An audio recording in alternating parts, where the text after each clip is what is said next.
김현정의 뉴스 쇼.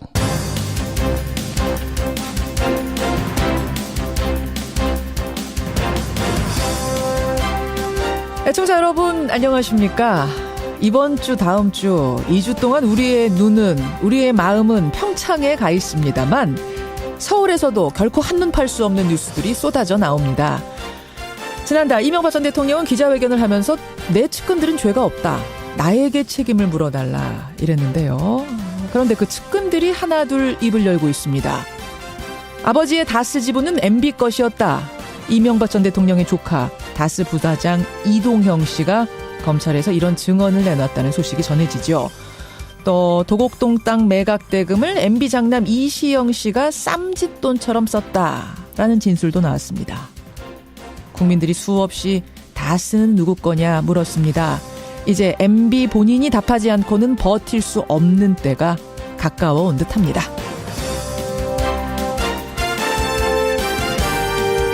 그런가 하면 오늘 오전 10시 국정농단 사건의 주역이죠. 최순실 씨에 대한 1심 선고가 있습니다. 이재용 재판에서 묵살됐던 안종범 수첩이 이번에는 증거로 채택될지, 만약 안 될 경우에는 어떻게 되는 건지, 이 문제는 오늘 첫 인터뷰로 짚습니다. 김현정의 뉴스쇼 출발하죠.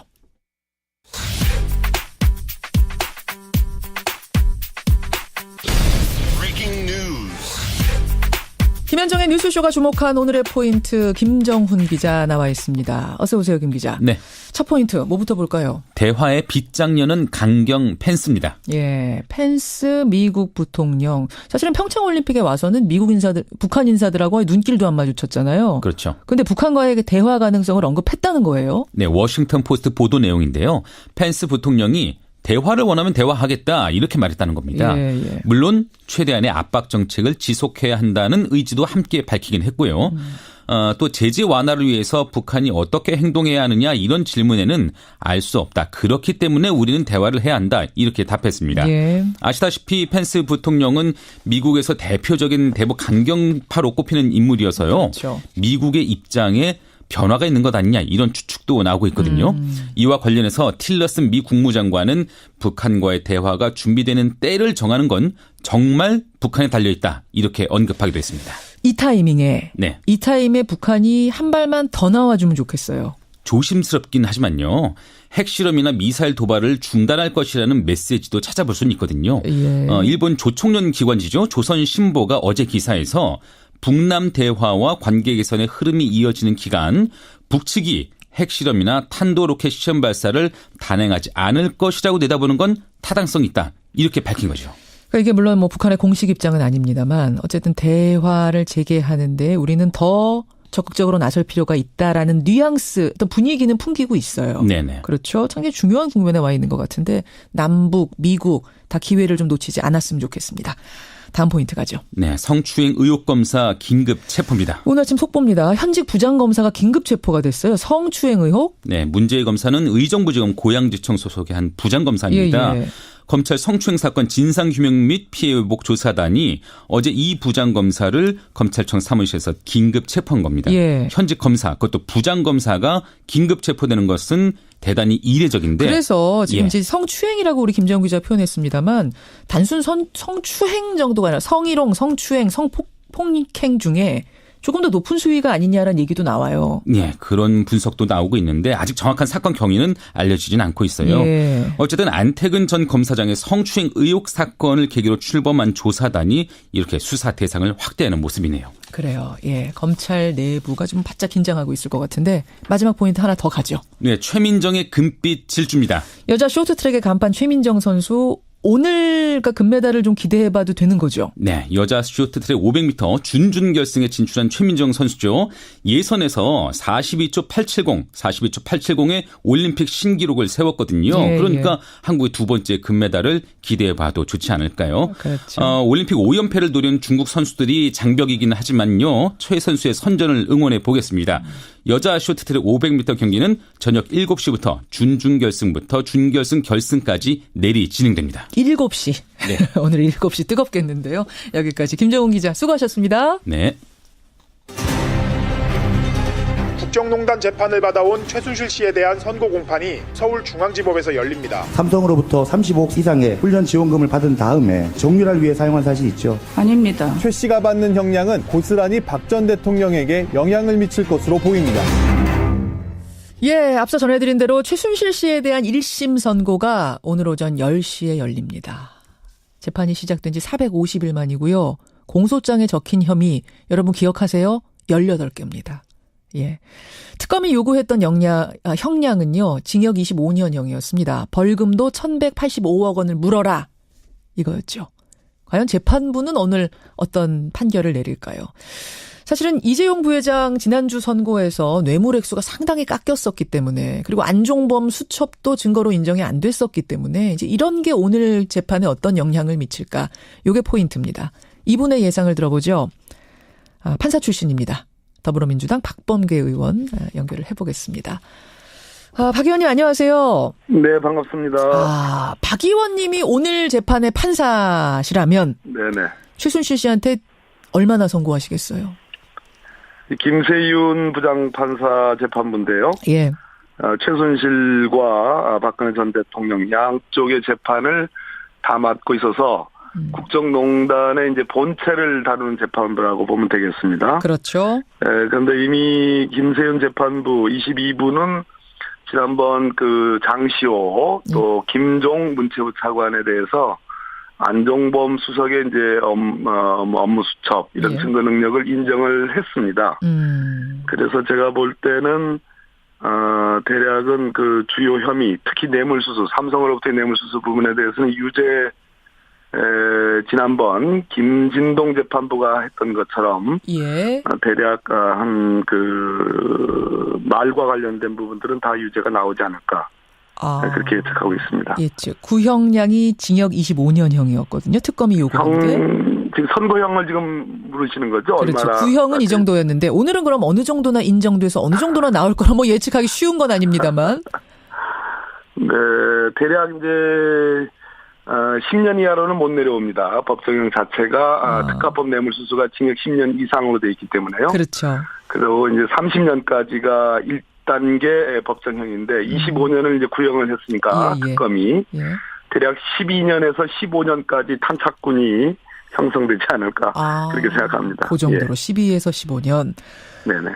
저는 그 지난주 이재용 부회장 2심 판결 보면서 사실은 두 가지 정도가 지금 좀 걸립니다. 뭐냐면 첫 번째, 지금 안종범 수석의 수첩 증거 능력 장시호 씨의 재판에서는 인정받았으니까 걱정 말라고 하시지만, 네네. 이게 다른 재판인 거잖아요. 뭐 연결이 돼 있기도 하지만 또 어떻게 보면 독립적인 재판이기도 해서 이재용 2심 재판부가 전혀 인정하지 않았습니다. 특검의 사초라고 불릴 정도의 이 증거물이었는데도 인정 안 하는 걸 보면서. 네네. 최순실 씨 재판에서도 뜻밖의 이런 정말 상상도 못할 일이 벌어지는 건 아닌가. 염려 안 해도 됩니까? 모르겠습니다. 뭐 워낙 재판부 요즘 재판이라는 게 예전에 저희들 있을 때는 형사 재판에서 무죄한다는 건 쉽지 않았는데 마치 뭐 무죄할 것을 찾아내라고 그냥 무슨 눈을 그냥 이렇게 아주 그냥 동그랗게 뜨고 있는 듯한 느낌이 드는데 다만 이 김세윤 재판부는 이미 아까 제가 말씀드렸듯이 안종범 수석의 업무 수첩의 증거 능력을 이미 인정한 바가 있기 때문에 있습니다. 경험이 있기 때문에 그리고 이웃 재판부였던 지금 사의를 표명한 김진동 부장판사가 이끄는 그 재판부에서 인정된 1심 재판이었죠. 그 이재용의 1심 재판 그것과 궤를 어느 정도 같이 하지 않을까. 그래서 삼성의 그 정유라에게 줬던 그 말과 관련된 부분들은 유죄가 다 나오지 않을까. 그렇게 생각을 하고 있습니다. 그 말이 나온 김에 그럼 지난번에 이재용 재판부 2심 재판부요. 정영식. 거기는 어쩌면 다른 재판부에서는 다 인정한 안종범 수첩을 거기서만 인정 안 했을까요? 어떻게 그럴 수도 있습니까? 그럴 수 없죠. 그러니까 국민적 비난을 한 몸으로 받고 있고 마치 즐기시는 것 같은데 비판을 뭐 언론과 인터뷰도 하고 그러는데요. 그랬어요. 제가 뭐 여러 차례 누차 말씀드렸지만 그것은 모순과 비약과 주관이 점철된 그런 재판이었습니다. 그래서 그 서울 고법의 이제 항소심 재판부긴 하지만 예. 김세윤 재판부 오늘 선고할 최순실 선고할 김세윤 재판부는 그것은 좋은 재판이 아니니까 따라가지 말기를 몇 시간 앞두고 제가 이렇게 재판부께 충고를 드립니다. 당부를 드립니다. 충고는 아니고요. 최순실 씨 433억 뇌물수수 혐의 받고 있습니다. 이건 어디까지 유죄가 될까 이 부분도 궁금한데 그러니까 이게 지금 아무리 재판부가 독립적으로 판결한다지만 뇌물은 준 사람이 있고 받은 사람이 있는 거잖아요. 정해져 있는 거지 않습니까? 예, 그걸 대항범이라고 합니다. 그렇죠. 주거니 받거니. 예. 그럼 한쪽만 많은 액수가 인정되고 한쪽은 적게 인정되고 이럴 수는 없는 것 같아서요. 물론입니다. 이재용 부회장이 뇌물이 굉장히 적게 2심에서 인정이 됐다면 36억 원 상당히 깎였죠. 그럼 최순실 씨도 같이 깎이는 거 아닌가? 받은 액수가. 이거 어떻게 보세요? 네네. 그러니까 그 좋은 재판이 아니니까 따라가지 말라고 제가 말씀드렸는데요. 서로 그렇게 따로 나올 수도 있는 거예요? 준 사람은 36억 원, 받은 사람은 433억 원 이렇게? 불가능한 거죠. 네, 그러다 보니까 이제 2심 재판부 서울고등법원에서 이제 대폭 깎은 거죠. 그건 지금 말씀하시는 400몇억 그거는 이제 검찰이 보는 시각이라는 것이 2심 재판부 얘기고요. 오늘 얘기해야 될 1심 재판부. 이제 최순실 앞으로 또 있을 박근혜 재판부인 이 형사 22부 김세윤 재판부는 제가 보기에는 대략 말과 관련돼서는 다 인정하지 않을까. 또 안정범 수첩도 증거 능력을 인정하지 않을까. 그렇게 생각이 드는데 검찰이 다 뇌물로 본 부분들을 다 받아들이기는 어려울 것으로 보입니다. 말과 관련된 부분이면 한 79억 원 되거든요. 예, 79억 가깝습니다. K미르재단에 그러면은 그 출연을 강제하도록 한 부분은 아마 이번 재판부도 그럼 뇌물로 보기 어려울 가능성이 있다 이렇게 보세요? 지난번에 그 옆 재판부였죠. 김진동 그 1심 다른 재판부죠. 그 28분과 29분과 그런데요. 이웃 재판부입니다, 말 그대로. 지금 서울 고법의 정영식 재판부는 이제 고등법원으로 이제 완전히 그 장소가 다르고, 1심 재판부끼리는 지리적으로 같이 있고 상당히 의논했을 가능성도 있는데요.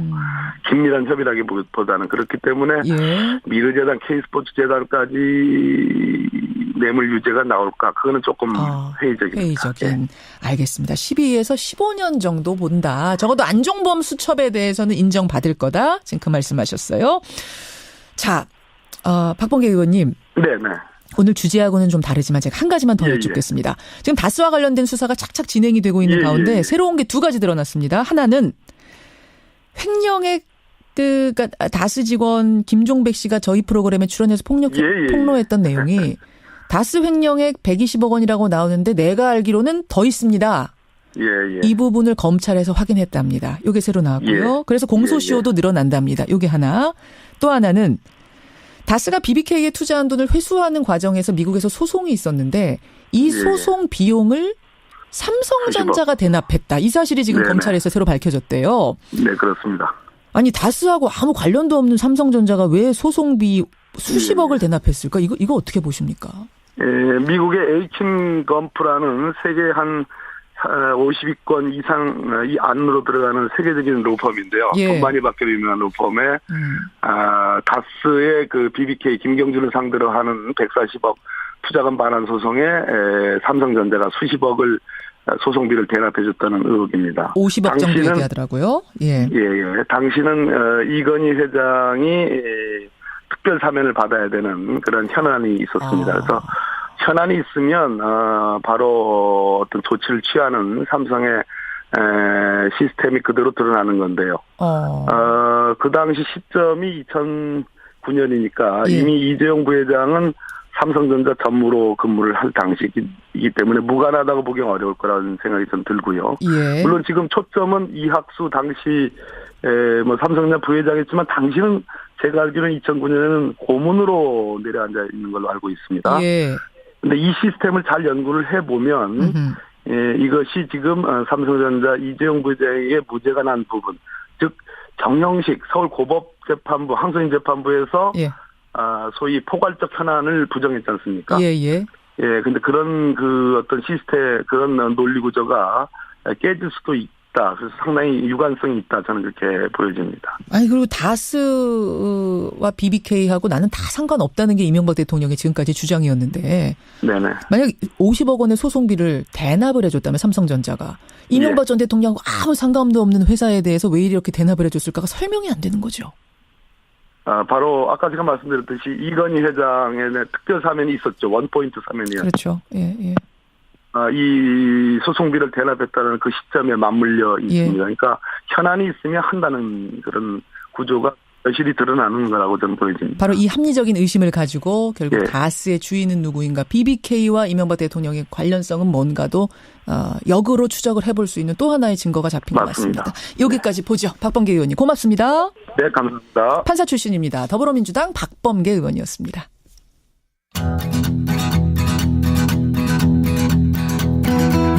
김현정의 뉴스쇼는 청취자 여러분의 참여로 이루어집니다. 트위터, 페이스북, 레인보우 게시판, 그리고 단문 50원, 장문 100원의 유료 문자 샵 1212, 우물정 1212 통해 참여하실 수 있습니다. 김현정의 뉴스쇼, 여러분과 함께 만듭니다. 김성환의 행간 시사평론가 김성환 씨 나오셨습니다. 어서 오십시오. 네, 안녕하세요. 12에서 15 보시네요. 박범계 의원은. 1심. 뭐 보통 판결에서는 그만큼 나오는 게 맞는 것 같긴 한데요. 너무 낮은 거 아니에요? 그러니까 국민들 지금 청취자 문자도 정민호님 형량이 생각보다 낮게 박범계 의원이 보시네요. 그러시는데 굉장히 냉정하게 본 거예요. 이분은. 네, 왜냐하면 판사 출신이기 때문에. 보겠습니다. 오늘 10시입니다. 여러분. 10시 주목해 주시고요. 행간에서는 뭐 갈까요?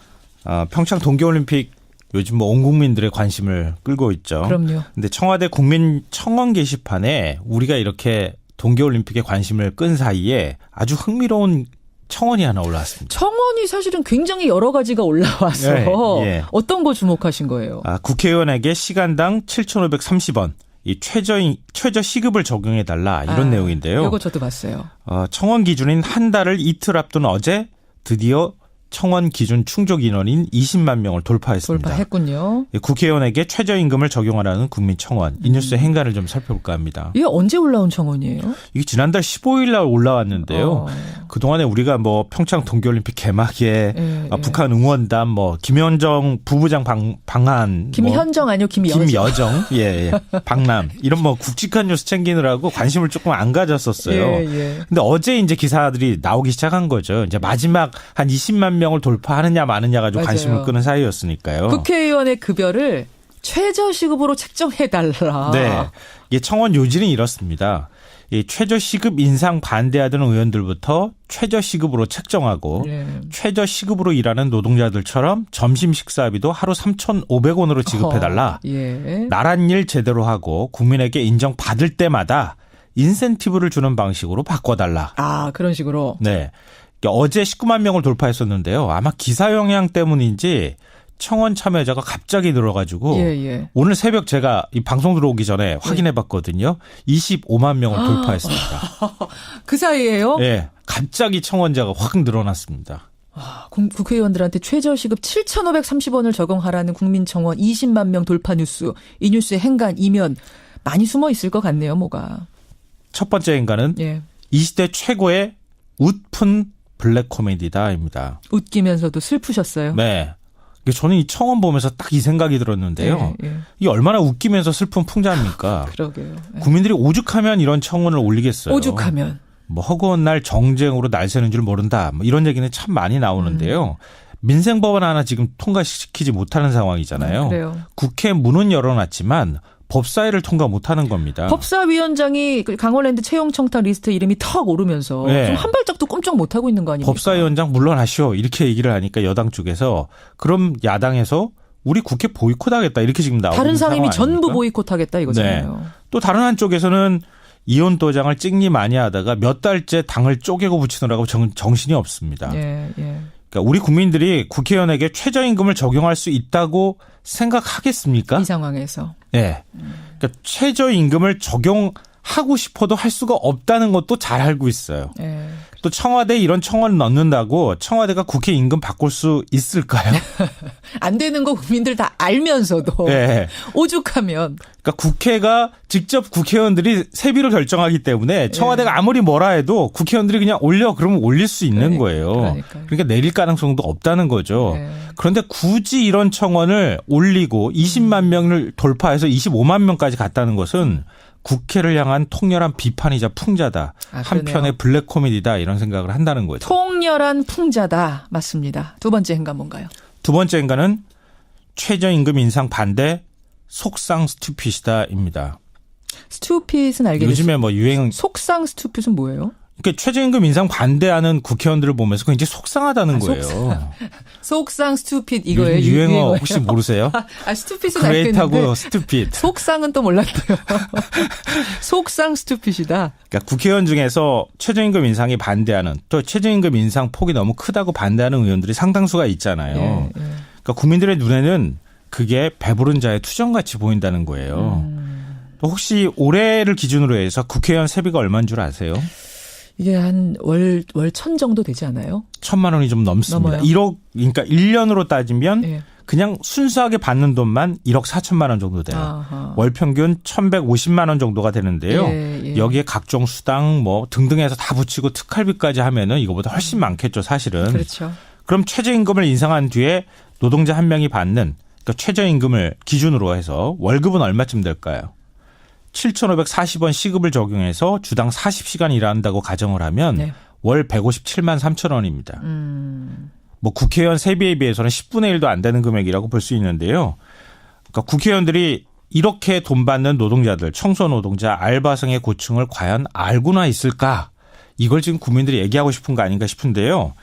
그러니까 160만 원도 안 되는 돈으로 한 달 생활하고 자식 뒷바라지하고 이 추운 겨울에 이 생활하는 노동자들의 삶을 과연 이 영감님들이 아실 수 있겠냐는 거예요. 그러고 그분들만큼 정말 치열하고 열심히 자기 할 일을 하고 있는가 이 부분을 국민들이 묻고 계시는 거죠. 근데 저는 이번 청원 내용 중에서요. 귀가 번쩍 뜨이는 부분이 있었어요. 어떤 거요?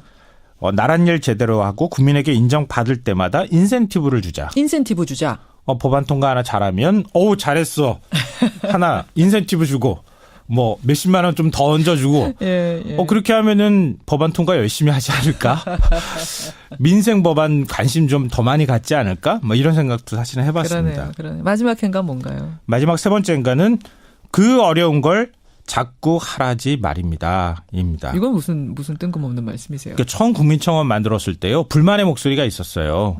백악관 그 국민청원 게시판 본떠가지고 만든 거잖아요. 근데 거기는 한 달에 청원 기준이 10만 명이었어요. 그러니까 10만 명 넘으면은 백악관이 무조건 답해야 되는 거죠.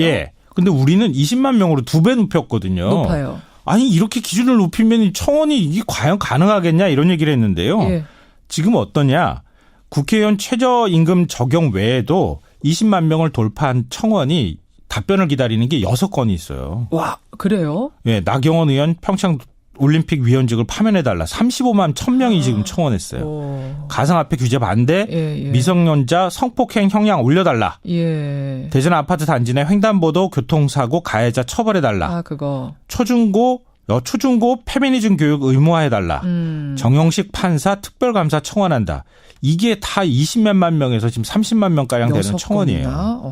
그러니까 왜 이렇게 청원 열기가 뜨거울까요?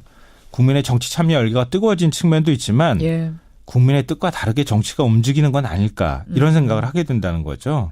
그러니까 청와대가 이 청원 받아들고 굉장히 고민이 많을 것 같은데요. 이 고민 정부 부처하고 국회도 좀 같이 나눠서 했으면 좋겠습니다. 여러분은 어떻게 생각하십니까? 이 청원. 여기까지 김성환 씨 수고하셨습니다. 네, 고맙습니다. 청취자 전은자님은 최저임금도 아깝다. 공격적이세요, 전은자님. 그런가 윤은주님은 아마 최저임금 시행하면 국민 위해 일 안 하는 사람들은 알아서 국회의원직 그만둘 거다. 옥석을 가릴 수 있을 거다. 그러셨는데 정말 일 열심히 하는 분들도 계시다는 거. 이것도 잊지 말죠. 입으로 갑니다.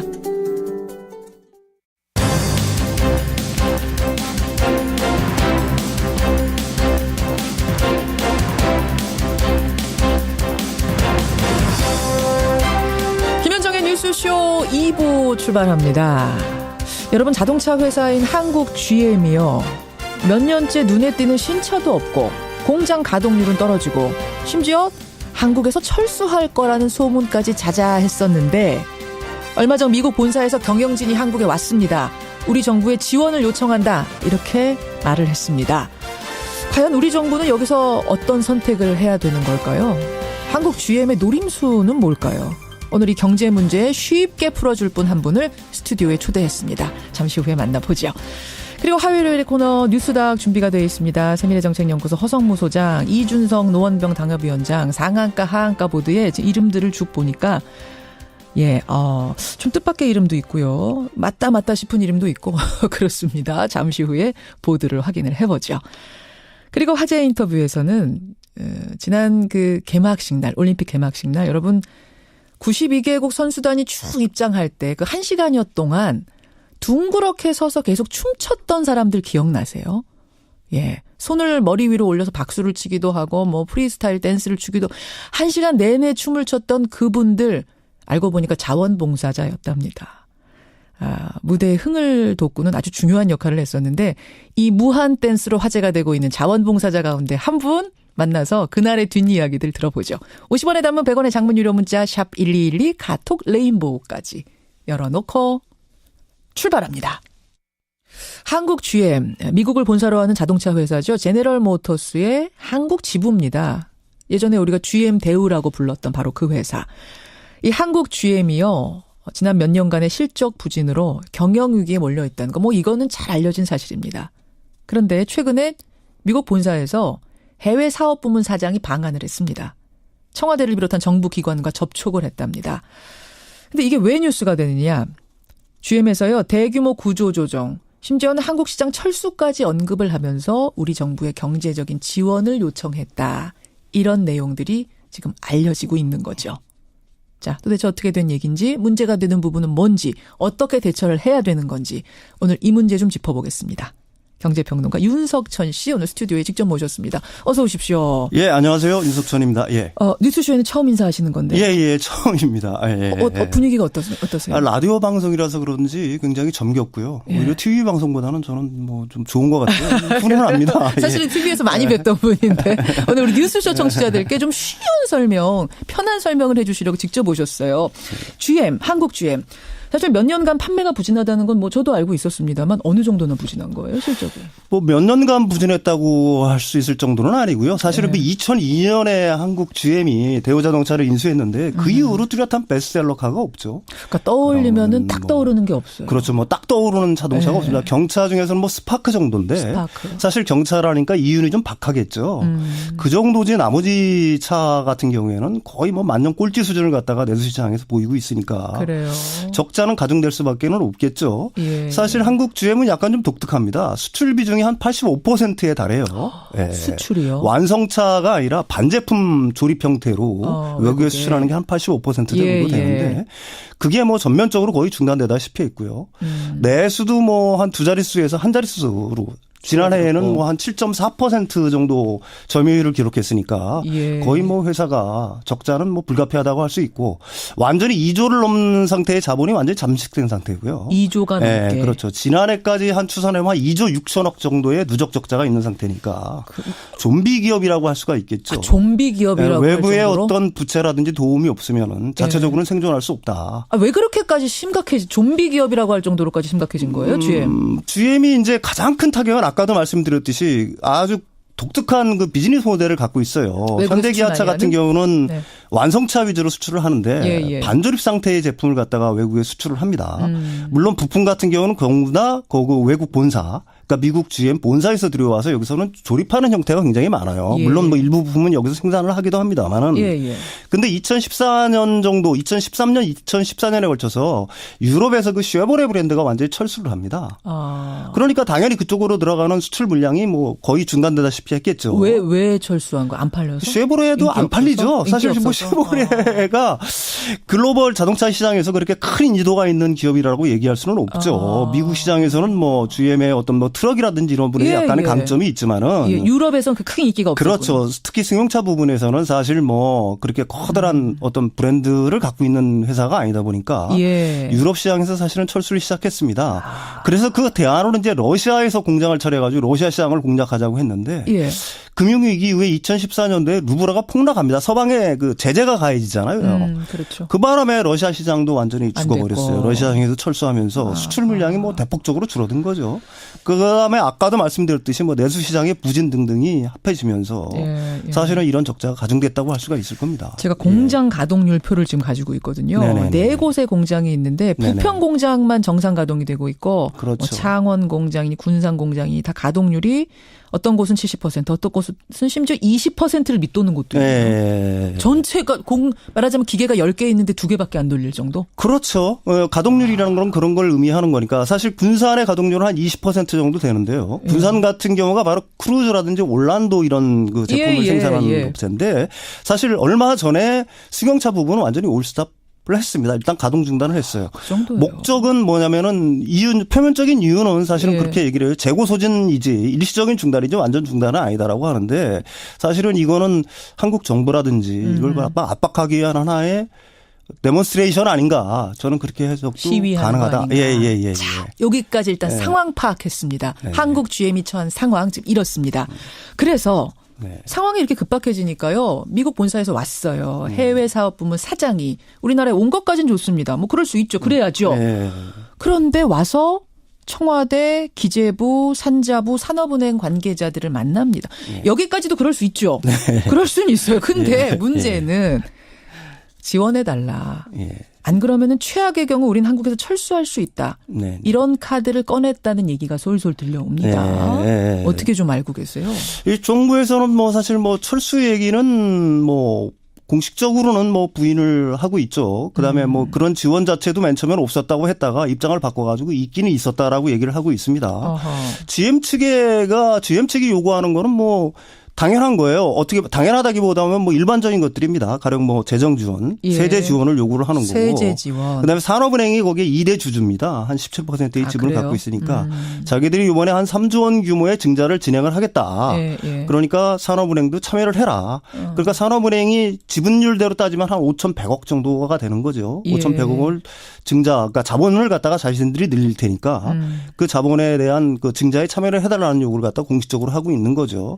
근데 사실 이 시점이 참 묘합니다. 우리가 지방선거를 앞두고 있잖아요. 그렇죠. 사실은 뭐 이게 지금 평창 올림픽이라는 거대한 이벤트에 가려져 있을 뿐이지 사실 이거는 경제적인 것뿐만이 아니라 굉장히 큰 문제거든요. 왜 그러면 30만 명 거의 뭐 관계사, 협력사 이론까지 듣지만 한 30만 명의 일자리가 30만 명이 걸려 있어요. 그렇죠. 올 1월에 특히 지난해 이제 조선이라든지 해운 등의 구조조정의 여파로 그 실업 급여 건수가 사상 최대로 올라갔다고 하지 않았습니까? 이런 부분은 특히 문재인 정부는 일자리 정책, 소득 위주의 성장을 갖다가 주안점으로 하고 있는데 뭐 엎친 데 덮인 격으로 만약에 이런 것들이 포함이 된다 그러면 큰 타격이 될 수밖에 없으니까. 그러니까 지금 말씀하신 올림픽 끝나고 나면 사실 바로 지방선거 무드로 들어가거든요. 그렇죠. 본격적으로. 요 선거를 앞둔 시점에 GM 본사에서 사장이 와가지고 우리 정부를 만나면서 지원해달라. 그렇죠. 세제 지원해달라. 뭐 지자체라든지 정부 입장에서는 거절하기 힘든 시점이라고도 할 수가 있겠죠. 근데 글로벌 기업 아닙니까? 심지어 우리 토종 기업도 아니고 글로벌 기업의 실적 부진을 국가가 이렇게 재정 지원을 할 수 있는 거예요? 법적으로는 어때요? 뭐 재정 지원이라든지 뭐 이런 거는 뭐 오로지 그 글로벌 기업이냐 국내 토종 기업이냐의 문제는 아닌 것 같고요. 사실은 그게 산업 연관 효과라든지 어떤 경제적 파급 효과 등을 고려해서 정부가 결정을 해야 되겠죠. 뭐 대우조선해양 같은 경우도 워낙 일종의 대마불사 어떤 것들을 갖다가 그런 것들도 압박하는 경우도 있습니다. 대마불사 맞습니다. 근데 그 대우의 경우하고는 좀 다른 게 뭐냐면 여기는 지금 GM 본사가 따로 있잖아요. 미국의 그렇죠. GM 본사. 그렇죠. 거기가 능력이 있잖아요. 그럼 일단 거기에서 경영에 대한 책임을 지고 뭔가 지원을 자기들이 할 만큼 하고 회생 노력을 해야 되는 거 아니에요? 당연하죠. 그게 먼저 선결이 돼야 된다는 겁니다. 사실은 지금 그 증자 요구를 받으면 산업은행 같은 경우에도 이 회사의 문제가 워낙 많다고 생각하다 보니까 감사권을 요구를 했어요. 그래서 경영자료를 갖다가 한 110건을 갖다가 요청을 했는데 한 6건밖에 제출을 안 했습니다. 불투명한 상황이 지금 계속되고 있는 거고요. 110건을 말했는데 6건 이건 뭐 무시하는 겁니까? 그러니까 자기들은 철수라는 어떤 꽃놀이패를 들고서 사실은 어떻게 보면 벼랑 끝 전술을 구사한다고 할 수가 있는 거고요. 그보다 더 큰 문제는 사실 진짜로 회사를 살리겠다는 의지가 있으면은 그다음에 어떤 회사든지 재정 지원을 요구하는 회사들은 백기를 들어야 되잖아요. 그럼요. 이건 어떻게 보게 되면 뭐 당당하게 요구를 하는 거니까 사실 한국 국민, 한국 정부 입장에서는 유쾌한 일은 절대로 아니라고 할 수 있겠죠.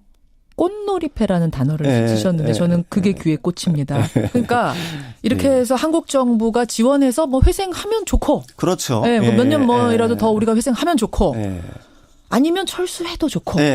GM 본사로서는 이쪽이든 저쪽이든 다 손해볼 그렇죠. 상황은 아니다? 사실은 뭐 GM 본사 같은 경우는 제가 개인적으로 생각해서 진짜로 엄청난 손실을 봤다라고 얘기할 수 있느냐는 건 의문의 여지가 있습니다. 왜요? 적자 많이 봤다면서요? 아까도 얘기했지만 그 적자의 원인 구조를 갖다가 이렇게 명확히 살펴보면은요. 일단은 그 GM 본사는 그 한국 GM에 한 3조 원 규모의 돈을 갖다가 꿔줬습니다.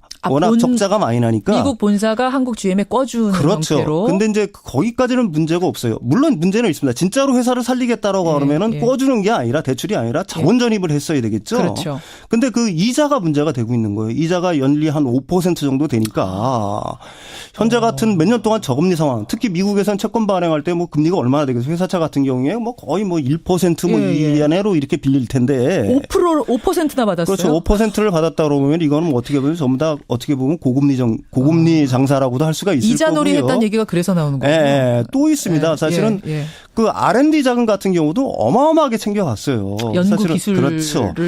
해주고 그렇죠. 그 비용을 2014년에서 2016년까지 그 적자 규모가 한 1억 3천억 정도 되는데 R&D 비용으로만 1억 500억 정도를 갖다가 책정을 해서 가져갔습니다. 거기다가 매년 로열티 등도 한 1천억 정도 가져갔고요. 문제는 또 있어요. 이 회사가 왜 이렇게 부실화가 됐느냐. 아까도 말했지만은 비즈니스 모델이 반조립 상태의 제품을 갖다가 수출하는 거라고 하지 않았습니까? 부품들을 그 본사에서 가져오죠. 부품 비싸게 사고 반조립 상태의 제품은 외국으로 수출할 때는 싸게 사갔다. 이런 의혹도 있는 거죠. 이런 의혹들을 갖다가 완전히 그 해명하지 않고 일방적으로 요구를 한다는 거는 뭔가 다른 흑막이 있다라는 의심을 갖다가 지울 수가 없는 겁니다. 근데 지금 한국 GM 측에서 뭐라 그러냐면은 임금 때문이다. 우리가 이렇게 된 거. 2017년 임금 수준이 2002년하고 비교해서 2.7배까지 뛰었다. 게다가 2013년에서 16년 사이에는 성과급을 해마다 1,000만 원 이상 더 지급을 했다.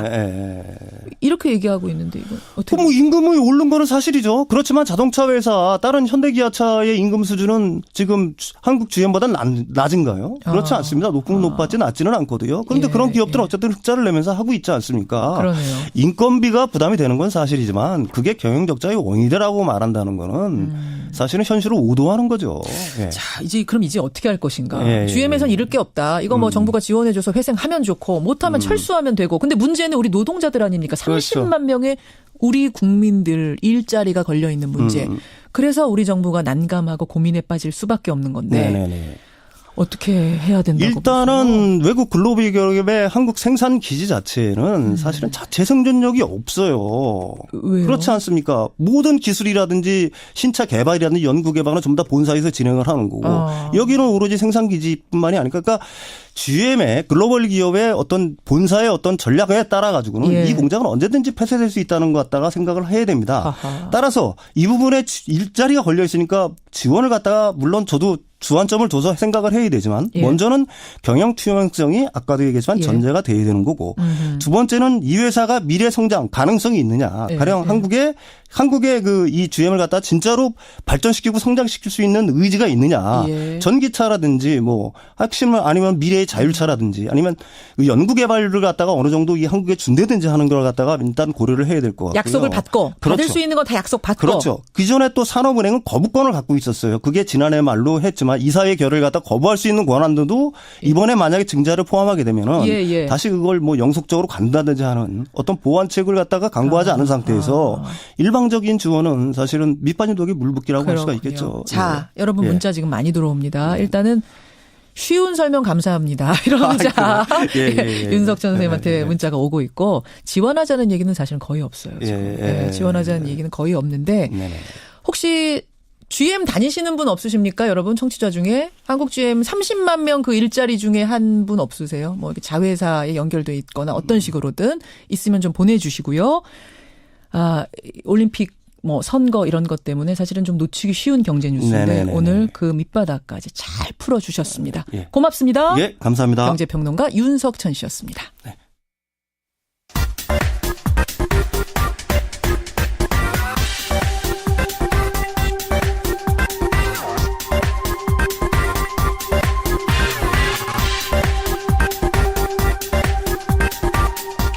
나스닥, 우리나라엔 코스닥이 있다면 뉴스쇼에는 뉴스닥이 있습니다. 뉴스쇼 증권시장 뉴스닥, 오늘도 세미래정책연구소 허성무 소장, 바른정당의 이준석 노원병 당협위원장 나오셨어요. 어서 오십시오. 예, 안녕하세요. 안녕하세요. 목소리가 좀 잠기셨어요, 허 소장님? 아, 예, 뭐. 응원하시느냐고? 예, 목을 많이 쓰고 있습니다. 개막식부터 어제 경기까지 좀 보고 계시죠? 이준석 네, 좀 위원장 보고 보고 있습니다. 계시죠? 예. 허 소장님도 좀 보고 계시죠? 저는 조금 봤습니다. 요새 워낙 바쁘셔서 창원이랑 왔다 갔다.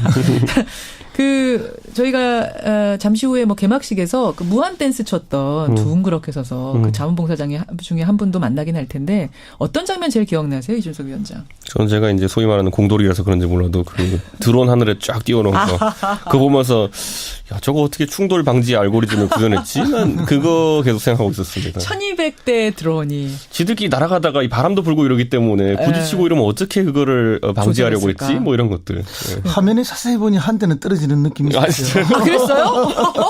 저는 발견 못했는데 한 대 떨어졌어요. 예, 저거 떨어지는 거다 이렇게 했는데. 좀 인간적입니다. 그런지 아닌지는 모르지만 화면으로 잠시 봐서 그런 게 있었는데. CG처럼 보였다는 분들도 많은데 아니고 진짜 처음에는 CG인 줄 알았어요. 그런데 이제 알았어요. 아주 대단했다는 느낌이 들고요. 그래도 뭐 최고의 감동은 쇼트트랙 여성 개주죠. 저는 인면조 얘기하시는 줄 알았어요. 쓰러져도 넘어져도 달리고 또 기록 달리는. 세운. 그럼요. 그게 왜냐하면 우리 보편적 삶 속에 많이 우리가 좌절하고 넘어지잖아요. 맞아요. 그럼에도 일어나야 하고 달려야 되고 그리고 굳건내 끝끝내 나가야 되는 게 삶이니까. 그런 걸 좀 아주 압축적으로 보여준 그런 거였다는 느낌입니다. 저는 개주 선수가 넘어졌을 때 뭐 아주 재치 있게 다음 선수가 치고 올라가서 뛰어서 결국 기록까지 세우면서 1등 했습니다만 설사 1등을 못했다고 하더라도 기록 못 세웠다고 하더라도 저는 그 장면이 참 인상적이었어요. 그럼요. 예, 네. 포기하지 않고 다음 선수가 할 수 있는 한 최선을 다했다는 거. 눈물 났는데 그 장면 좋았습니다. 그래요. 그나저나 설 명절이 코앞인데 뭐 일가 친척들 모이시죠? 원래 정치하는 사람은 설이든 추석이든 이렇게 일반적인 명절처럼 보이기 어렵습니다. 그럼 어떻게 보내세요? 대목이지. 이제 인사하러 다니고 또 뭐 전통시장에서 또 주민분들 만나가지고 설 민심 듣고 이렇게 하는 게 이거기 때문에 저는 오히려 어제 오늘 체력을 비축하고 있을 정도입니다. 인사하러 다녀야 되니까. 저는 인사가 딱 두 가지예요. 뭐예요? 일반 시민들을 만나면 설에 복 많이 받으이소 이러고 네. 또 상인들을 만나면 대목 잘 보이소. 아니 일가 친척들도 만나긴 만나실 텐데 만나면은 그 질문들이 막 쏟아질 것 같아. 정치인들은 이런 소문 진짜야? 뭐 누가 어떻게 딴데 맞아? 뭐 이런 것들 많이 받으시죠. 근데 이제 가족 중에 이제 오히려 저같이 출마자가 있으면은 그걸로 대화가 집중됩니다. 정치 현안보다는 이제 뭐 자신 있냐? 이번에 선거 어떻게 되냐, 뭐 구도는 어떻냐부터 시작해가지고 준비는 어떻게 되고 있냐, 뭐 후원금 필요하냐, 뭐 이런 거 시작해서. 왜 물으세요? 그런 건 줄 것도 아니면서. 허 소장님은 어떠세요? 일가 친척 만나면 난감한 질문 같은 거 평소에 못 받으셨어요? 예, 지금까지는 뭐 저는 늘 좀 어려운 입장에 있어가지고 항상 어려운 질문들을 많이 받았습니다. 어떤 거요? 예, 뭐 주로 이제 뭐 힘든 일인데 왜 하냐부터. 정치판. 그거 왜 그런 거 하는 거야? 계란으로 바위치기 아니냐, 뭐 늘 그런. 또 가능성이 낮을 때는 상당히 냉담합니다, 사람들이. 예, 그것이 굉장히 힘들죠. 냉담하게? 예. 싸늘해요, 시선이. 그러니까 이렇게 가능성이 높을 때는 모두가 반갑고 뭐 격려해주고 그렇지만 가능성이 낮을 때는 무관심과 냉담함이니까 그게 세상의 냉정한 이치죠. 예. 후원금 필요하냐 물어보고는 싹 입 닫는. 예, 물어보지도 않죠. 안 될 때는. 그래요. 이제 설 명절을 코앞에 두고 마지막 뉴스닥이 오늘입니다. 아마 여러분들도 설 그 밥상머리에 일가 친척들 모여 앉으면은 이런저런 얘기들 하실 텐데 오늘 뉴스닥의 상한가 하한가도 아마 그 주제 중에 하나로 오를 수도 있을 것 같습니다. 상한가부터 가보죠. 허 소장님. 예, 저는 문재인 대통령을 상한가로 오랜만에 다시 한번 문재인 대통령 상한가 이준석 위원장님. 저는 김세연 의원을 꼽았습니다. 자유한국당 김세연. 바른정당에서 자유한국당으로 간 김세연 의원. 일단 문재인 대통령은 이해가 돼요. 지금 뭐 올림픽 치르면서 상한가죠. 남북 분위기 좋아지면서. 그렇습니다. 이제 문재인 대통령이 뭐 대선 때도 늘 이야기했고 대통령이 취임하고도 한반도 운전자론을 계속 이야기를 했습니다. 그런데 이제 문재인 대통령이 뭐 운전하는 그 차에 북한도 미국도 잘 안 타려고 했습니다. 내 차가 좋으니 내 차를 타라. 오히려 이런 이야기를 했죠. 그렇죠. 그래서 실제로 이제 문재인 대통령은 좀 소외되고 북한은 이제 흔히 통미봉남이라 해서 미국하고 통하고 남한하고는 별로 뭐 대화 안 한다. 네, 이런 태도였는데 갑자기 올림픽이라는 근사한 차를 대통령이 딱 운전을 하니까 미국도 타고 북한도 타고 안 탔으면 좋겠다 하는 아베도 와서 타죠. 이상한 이야기도 하고. 이상한 이야기도 하고. 예, 일침을 놓았죠. 대통령이 내정 가서 말하고. 그래서 뭐 어쨌든 또 그것 때문에 대통령이 또 주목을 받기는 했는데 어쨌든 이제 올림픽이라는 근사한 다자 외교의 장이 마련되니까 비로소 이제 운전자의 역할이 좀 더 보이기 시작했다. 예, 그래서 뭐 미국은 툴툴거리면서 탔지만 탔고 또 결국 대화를 뭐 압박과 제재를 계속 이야기하지만 대화도 동시에 이제 이야기하는 수준에 와 있고. 그렇다고요. 북한 같은 경우에는 뭐 지금 대화를 이야기하지 않을 수 없는 상황으로 좀 몰려 있는 측면도 있다. 지금 자동차 얘기하셨잖아요. 여러분 상상해 보세요. 머릿속에 올림픽이라는 근사한 세단이 하나 쫙 왔습니다. 운전자석에 지금 문재인 대통령이 앉았어요. 우리가 앉았습니다. 펜스는 뭐 어쩔 수 없이 저 멀리까지 대전까지 부산까지 가야 되는데 뭔가 타긴 타야 되니까 마지못해 앉았는데 눈길을 안 줘요. 아베는 원하지 않는데 우리가 크게 원하지 않아도 탔어요. 근데 북한은 이번에 반면에 문 열어주기도 전에 스스로 열고 타서 옆을 보면서 웃기까지 하고 뭐 이런 거죠. 굉장히 적극적인 거죠. 재빠르게 탔습니다. 근데 어쨌든 뭐 북한이 가장 이 시기에 필요한 거죠. 그래서 북한의 전략이 통미봉남에서 통남봉미로 그렇죠. 좀 바뀐 듯한 그런 이미지가 있고요. 결국 이제 뭐 문재인 대통령이 각광받는 건 사실입니다. 사실이고 또 어떻게 대처하느냐에 따라서 이후에 더 어떤 그 지도자로서의 길을 더 갈 수 있는 것도 있다라고 보는데 또 주의해야 할 점도 있는 것은 사실입니다. 어떤 겁니까? 주의할 점? 왜냐하면은 우리가 이렇게 남북이 긴장되고 국제적으로 이렇게 아주 압박이 강화되는 국면 전체가 유도된 게 사실은 이제 뭐 여러 가지 요인이 있지만은 북한의 핵미사일이라든지 뭐 이런 것들 때문에 그런 긴장 국면이 조성됐던 것도 사실이고 그렇죠. 또 이렇게 급박하게 또 이렇게 이제 긴장이 완화되는 국면도 역시 이제 북한의 적극적인 참여 때문에 그런 거거든요. 그런 면에서 보면은 운전석에 분명히 우리 대통령이 앉았고 우리 대통령이 많은 역할을 하고 있는 건 틀림없지만 이 승객들이 다 방향이 같은 게 아니에요. 밖에서 그러니까 지금 운전자가 집중해서 운전해야 되는데 승객들이 가자는 요구가 다 달라요. 딴소리들을 막 하고 있는 그럼 거예요. 중간에 내릴 가능성이 있는 거예요. 그러니까 기사 운전하는 운전사의 목적지 타고 있는 승객들의 목적지가 다 같아야 되는데 조금씩 지금 방향이 어긋나고 있기 때문에 이 목적지를 하나로 모아가는 노력. 그 노력이 문재인 대통령에게 이후에 주어져 있다. 그런데 이게 우리가 지금 타고 있는 차가 결국엔 북한 차라는 게 문제인 거거든요, 보면은. 그게 무슨 말씀이세요? 이 차는 결국 가다가 퍼질 수가 있어요. 제가 봤을 땐 지금까지 항상 북남, 남북 대화라는 게 그들이 주장했던 북남 대화라는 게 목적성을 가지고 진행됐던 것이고 영속적인 변화를 가져오지 않았거든요. 예를 들어 전에 정상회담 2번도 있었지만은 그 결과 지금 뭐 핵이 개발되고 이런 상황 속에서 영속적인 변화가 없었기 때문에 저는 이번에도 마찬가지로 저는 우려되는 게 뭐냐면은 이 지점은 저희가 봐야 돼요. 그러니까 어제 조선신보가 그 조총련 기관지죠. 조총련 기관지가 얘기했던 게 뭐냐면은 그 만약에 대화 국면이 계속되면은 뭐 미사일이나 핵실험 같은 경우는 좀 중단할 수 있는 거 아니냐 한동안. 그런데 그게 의미하는 게 뭐냐면요. 과거 같으면 그게 소위 말하는 핵동결이라는 게 핵을 동결시킨다는 게 개발 단계에서 동결시키면 그건 의미가 있습니다. 그런데 지금까지 북한이 핵을 완성했다 주장하는 상황 속에서 핵 동결을 주장하는 거는 우리가 한 3달 전쯤으로 시계를 되돌려보면은 중국에서 끝없이 오고 있던 게 뭐냐면 쌍중단이라는 겁니다.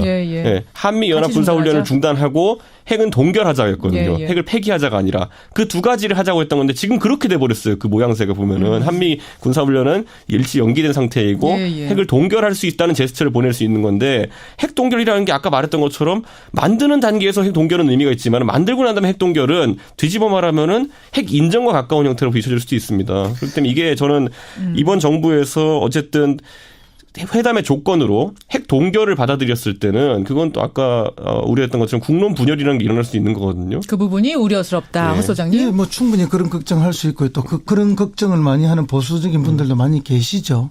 그러나 우리가 이제 흔히 이야기하는 닭이 먼저냐 달걀이 먼저냐 이 논란을 끊임없이 가져가면 아무 문제도 해결이 되지 않아요. 해결이 안 돼요. 그렇기 때문에 이제 미국도 결국은 대화 부분을 병행하겠다는 입장을 최근에 어제 오늘 계속 내놓고 있는 건데요. 그렇죠. 결국은 어떤 시각으로 보느냐 또 어떻게 문제 해결을 하기 위해서 접근하느냐 이렇게 가는 것이 중요하고요. 저는 뭐 그런 생각을 분명하게 가지고 있습니다. 그 뭐 핵 폐기를 전제로 하는 비핵화를 전제로 하는 거 아니면 대화가 안 된다.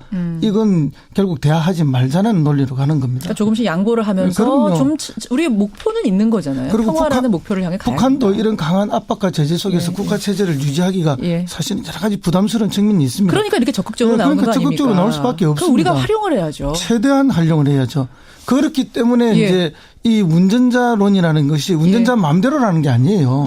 다양한 승객들의 요구를 수용하면서 어떻게 같은 목적지를 향해서 가자. 그건 평화와 협력이라는 뭐 목적이죠. 가다가 조금 돌아갈 수도 있고 쉬었다 갈 수는 있습니다만 분명한 목적지를 향해서 운전자가 정신 똑바로 차리고 가면 되는 거고요. 또 하나 아까 그 차가 북한 차라고 하신 거 저는 그건 동의할 수 없어요. 북한 차죠. 북한에서 어떻게 북한 차입니까? 이번에 올림픽을 우리가 열었는데. 이번에 이 계기라는 건 제가 봤을 때 북한의 어떤 정세 변화가 있는 것이 거의 전 맞다고 보는 게 이번에 북한이 보인 태도가 저는 오히려 너무 전향적이라서 저는 그런 생각이 너무 드는 바뀌었기 때문에. 그러니까 우리가 생각해 보면 한두 달 전까지만 하더라도 예를 들어 한 달 전에 현송월 씨 올 때만 하더라도 그 사람들이 뭐 미소를 띠고 온다는 게 아니라 근데 굉장히 너무 안 바뀌었을 때는 안 바뀌었다고 문제고 바뀌면 바뀌었다고 문제고 이러면은 우리 아무것도 한 발짝 그런데 못 나가는 북한이 거 급격한 아닙니까? 정세 변화를 보였을 때는 그 이유가 뭔지 한번 살펴볼 필요가 있다 보는데 전 둘 중에 하나일 거라 보는 게 첫째는 이제 대북 압박이 강화되니까 그에 대한 부담으로 이제 좀 유화책으로 돌아왔던 것도 있고 두 번째는 실제로 북한 내에서 체제 유지를 위해 가지고 뭔가 아주 긴박한 상황이 발생할 가능성도 있습니다. 지금 저는 그 두 가지를 놓고 우리 정부가 여기서 좋은 판단들을 하기 위해서 정확한 정보들을 취득해야 되는 것이고 저는 약간 의였던 게 김여정이 와서 했던 말이 그거잖아요.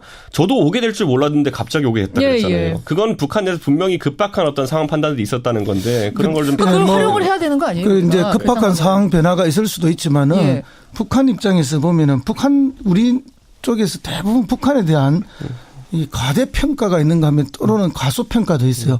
저는 냉정한 현실평가가 있어야 된다고 보거든요.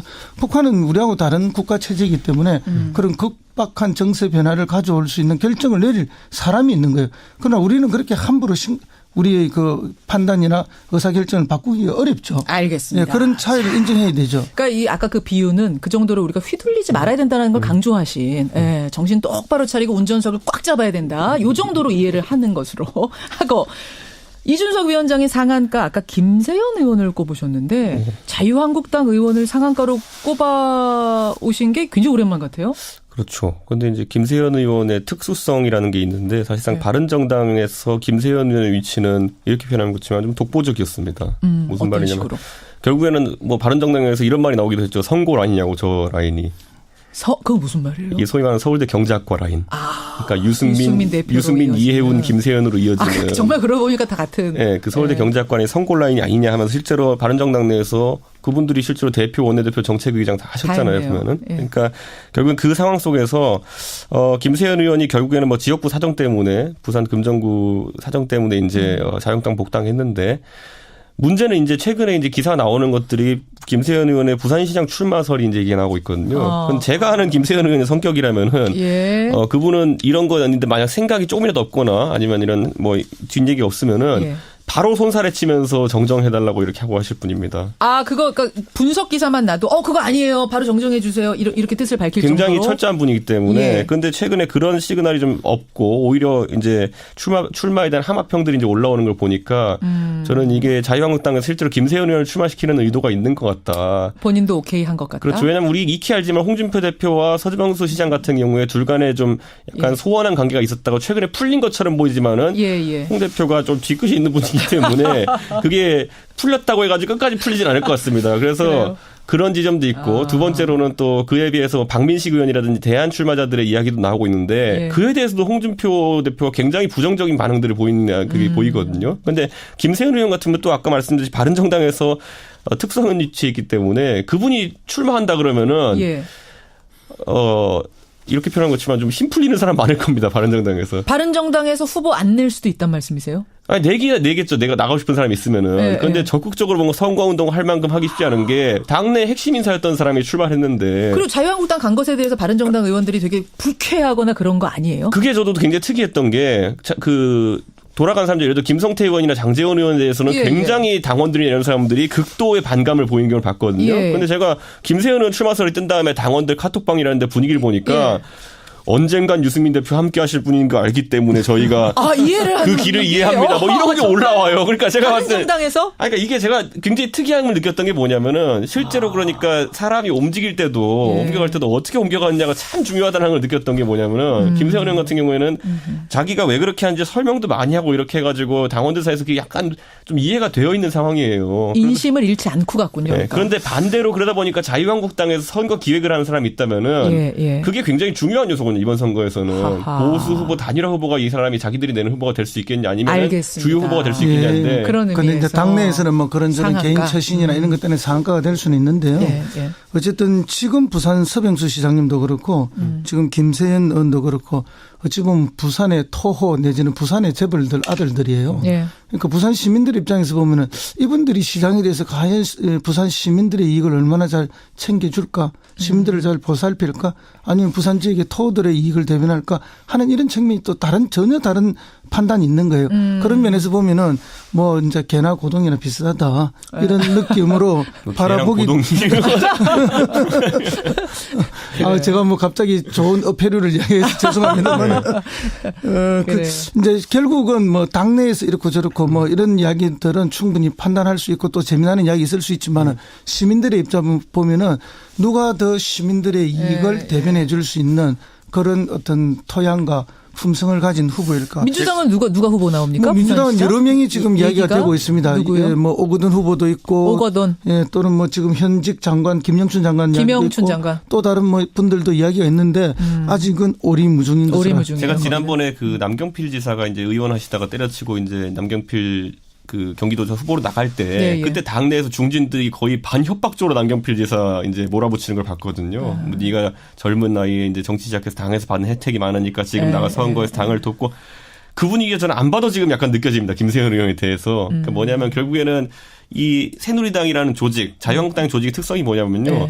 평소에는 이제 소장파라고 하는 분들한테 큰 혜택 주지 않고 하다가 선거 때 급해지면 약간 중도 세체가 강한 그분들한테 자꾸 역할을 지우려고 합니다. 그 당시 보면 그래서 남경필, 원희룡 소장파. 이분들 보면 전부 다 그분들 3선씩 하고 4선씩 하고 이런 분들이기 때문에 그 당시에 전부 다 국회에 남아가지고 원내대표 하고 싶고 이랬던 분들이거든요. 근데 강제로 거의 이제 지방선거에 출마시켰거든요. 보면은. 그런 것처럼 아마 김세현 의원도 그 다음 주자로서 그 다음 세대로서 당내에 상당한 압력을 느낄 것이다. 알겠습니다.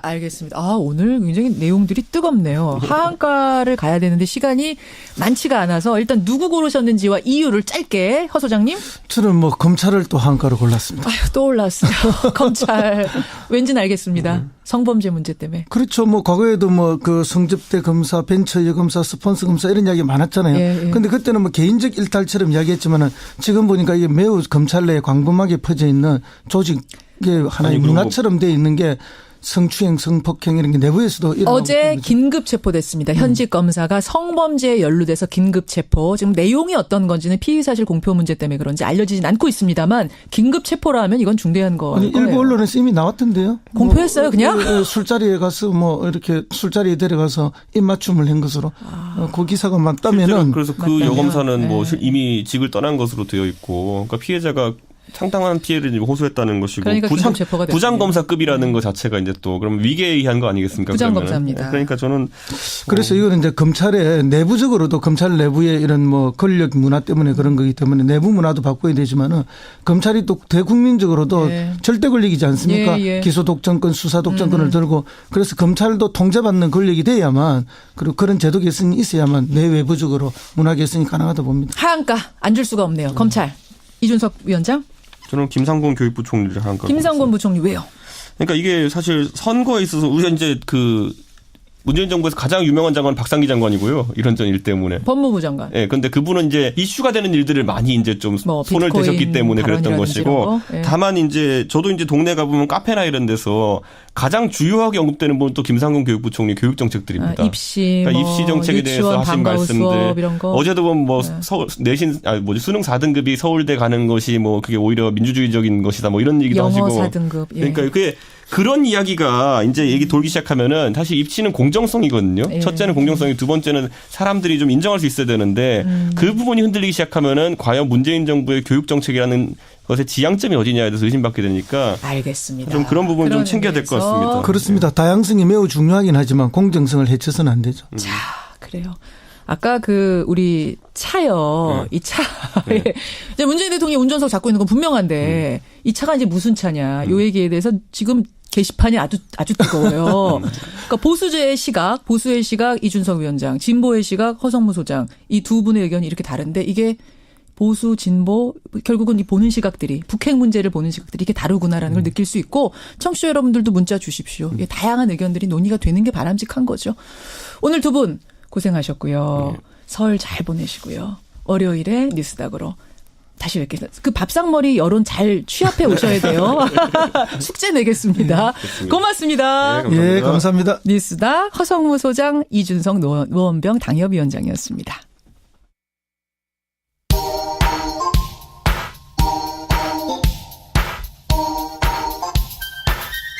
김현정의 뉴스쇼 CBS 라디오와 함께하고 계십니다. 저는 퇴근길 시사자키 정관용입니다. GM 대우 문제. 이거 한국 GM이죠. 이제는 한국 GM 문제. 정환익님. GM 협력사 다닙니다. 한국 GM의 미래 발전 가능성 낮아요. 밑 빠진 독에 물 붓깁니다. 제가 한국 GM과 관련된 분들 30만 명 일자리 중에 한 분 계시면 문자 주십시오 했더니 꽤 많은 문자가 왔어요. 익명으로 하겠습니다. 요건. 한국지점 근무합니다. 시장 경제에서 살아남고 말고의 문제지 국가의 적극적 개입이 필요한지는 모르겠습니다. 철수하는 미국 회사가 GM만 있는 것도 아니고 형평성 문제 있습니다. 또 한 분, 이익은 해외 본사가 다 가져가고 노동자들 볼모로 한국 정부 돈을 쌈짓돈처럼 요구하는 거 이거 허용하면 안 됩니다. 예, 본사 자금으로 회생시키도록 해야 됩니다. 이런 문자. 이분은 직원은 아니신 것 같군요. 이선우님 이런 문자 주셨어요. 또 한 분, GM 창원 공장에 비정규직으로 23년 다니고 있는 사람입니다. 예, 익명으로 하겠습니다. 구조조정을 하긴 해야죠. 그런데 왜 피해 대상은 항상 비정규직이 우선돼야 하나요? 한국 GM 회장은요, 사장은요, 비정규직 700명 이상의 임금을 챙겨갑니다. 사실입니까? 그 정도로 차이가 난다는 말씀. 비정규직들이 또 제1번 희생양이 되겠구나. 답답하신 모양이에요. 예, 여러분 문자 고맙습니다.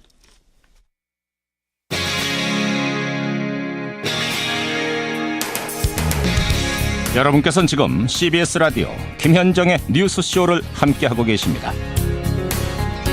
평창올림픽 개막식, 여러분은 어떤 장면, 어떤 인물이 가장 기억에 남으세요? 김연아 선수의 그 점화 장면 정말 멋있었고요. 또 1218대 드론이 만드는 오륜기, 이것도 장관이었습니다. 참 여러 가지 볼거리, 이야기거리가 넘치는 개막식이었는데 저는 이분들도 빼놓을 수 없을 것 같습니다.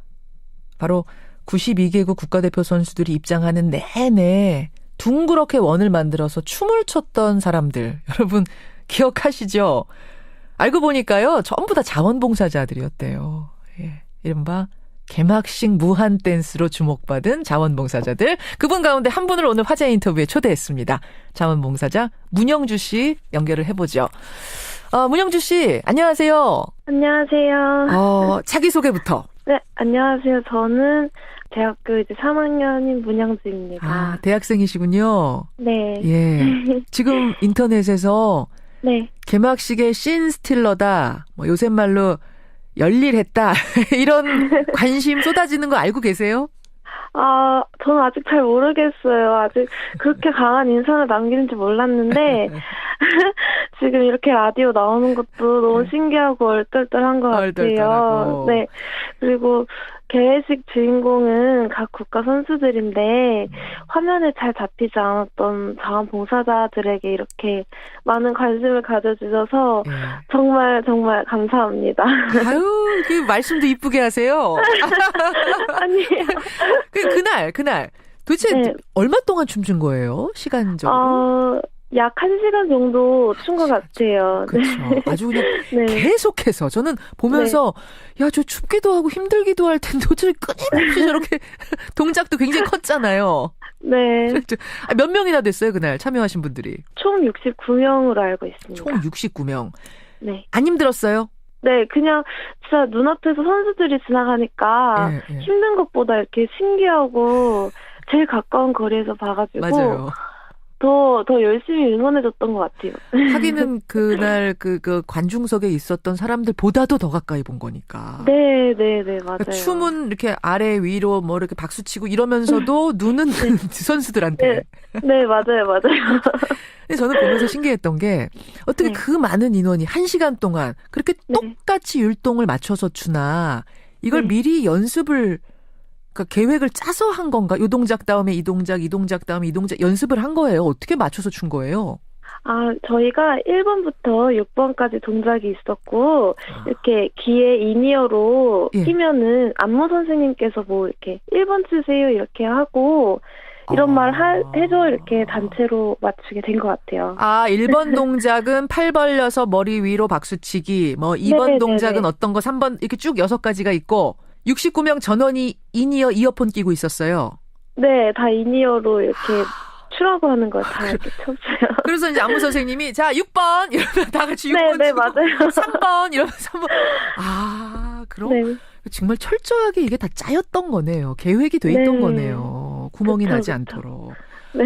야, 그렇구나. 그러면 우리 문영주 씨는 처음부터 이 춤추는 자원봉사 그런 장면이 있는 걸 알고 자원을 하신 거예요? 아니요. 저는 제 인생에 춤이란 걸 쳐본 적이 없어가지고 진짜 몸치라서 이런 일을 하게 될 줄 몰랐거든요. 그래요?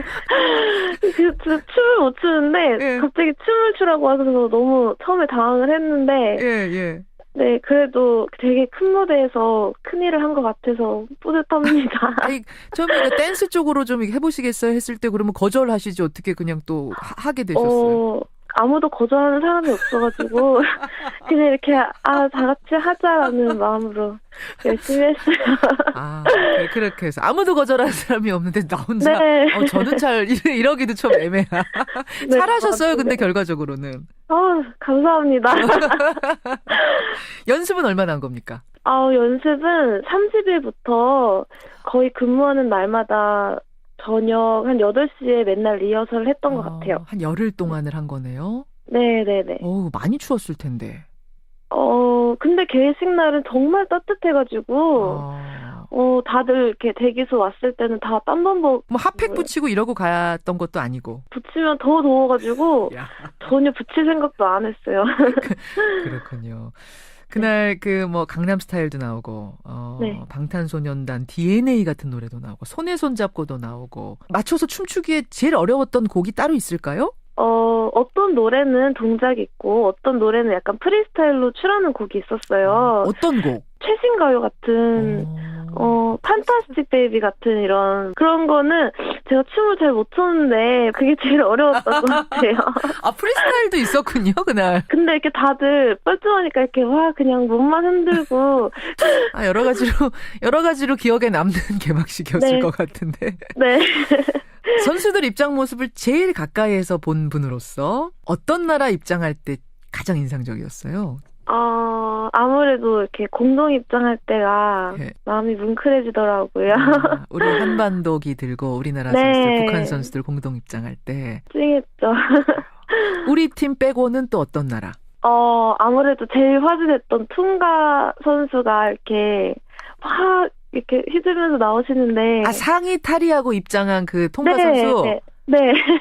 저 깜짝 놀랐어요. 저도 놀랐어요, 진짜.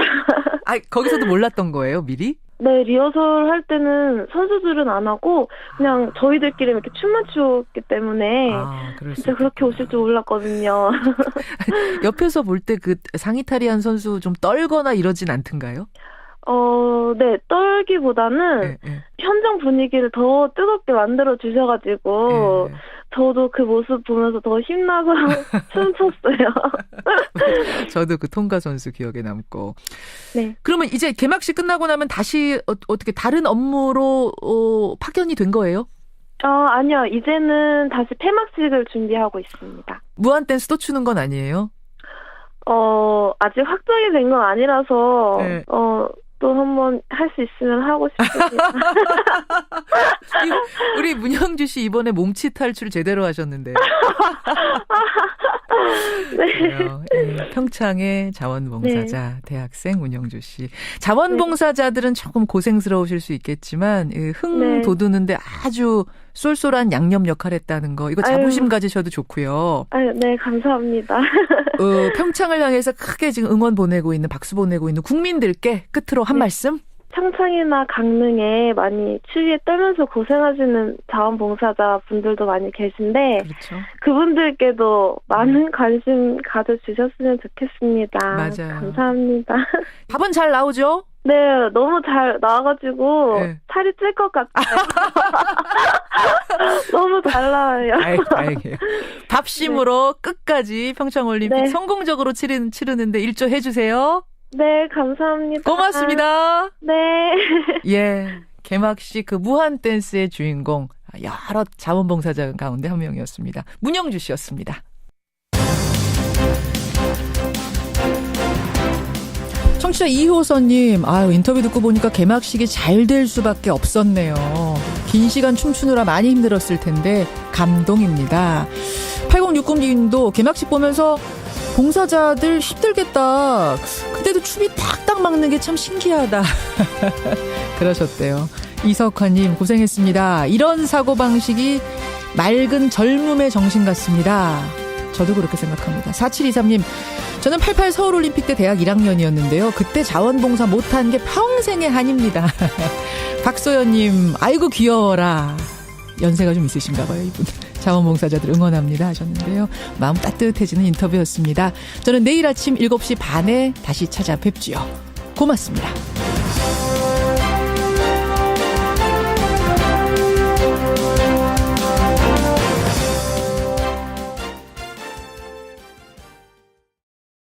이런 돈으로 한 달 생활하고 자식 뒷바라지하고 이 추운 겨울에 이 생활하는 노동자들의 삶을 과연 이 영감님들이 아실 수 있겠냐는 거예요. 그러고 그분들만큼 정말 치열하고 열심히 자기 할 일을 하고 있는가 이 부분을 국민들이 묻고 계시는 거죠.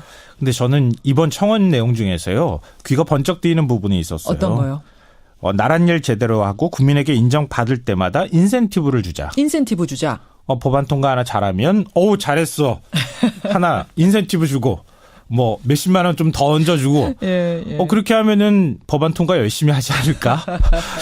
민생 법안 관심 좀 더 많이 갖지 않을까? 뭐 이런 생각도 사실은 해봤습니다. 그러네요. 마지막 행가 뭔가요? 마지막 세 번째 행가는 그 어려운 걸 자꾸 하라지 말입니다. 입니다. 이건 무슨 뜬금없는 말씀이세요? 그러니까 처음 국민청원 만들었을 때요. 불만의 목소리가 있었어요.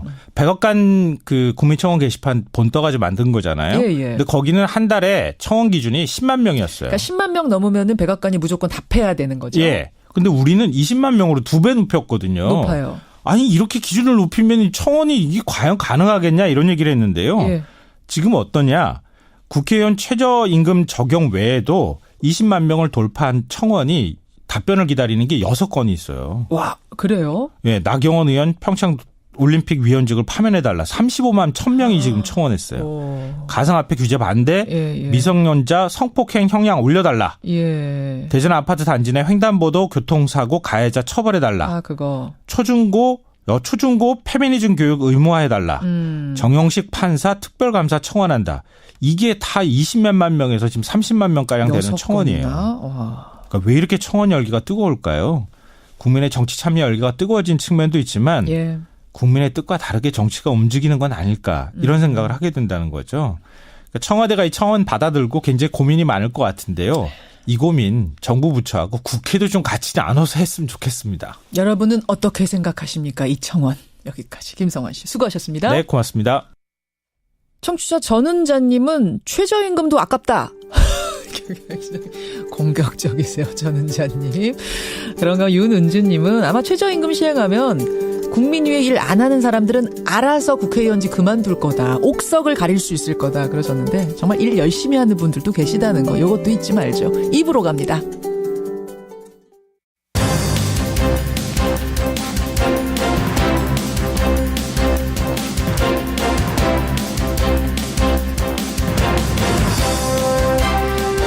뉴스쇼 2부 출발합니다. 여러분 자동차 회사인 한국 GM이요. 몇 년째 눈에 띄는 신차도 없고 공장 가동률은 떨어지고 심지어 한국에서 철수할 거라는 소문까지 자자했었는데 얼마 전 미국 본사에서 경영진이 한국에 왔습니다. 우리 정부에 지원을 요청한다. 이렇게 말을 했습니다. 과연 우리 정부는 여기서 어떤 선택을 해야 되는 걸까요? 한국 GM의 노림수는 뭘까요? 오늘 이 경제 문제 쉽게 풀어줄 분 한 분을 스튜디오에 초대했습니다. 잠시 후에 만나보죠. 그리고 화요일의 코너 뉴스닥 준비가 되어 있습니다. 세미래정책연구소 허성무 소장, 이준석 노원병 당협위원장, 상한가 하한가 보드에 이름들을 쭉 보니까 좀 뜻밖의 이름도 있고요. 맞다 싶은 이름도 있고 그렇습니다. 잠시 후에 보드를 확인을 해보죠.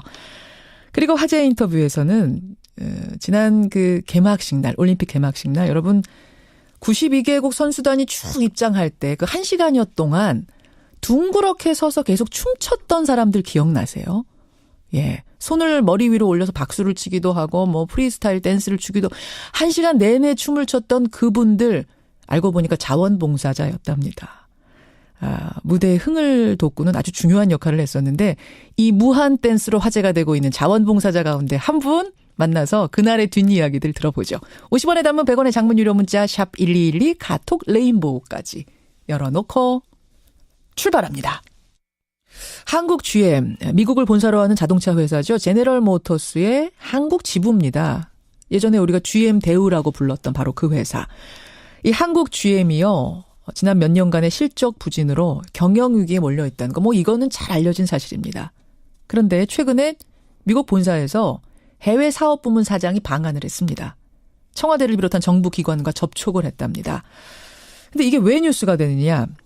GM에서요. 대규모 구조조정, 심지어는 한국 시장 철수까지 언급을 하면서 우리 정부의 경제적인 지원을 요청했다.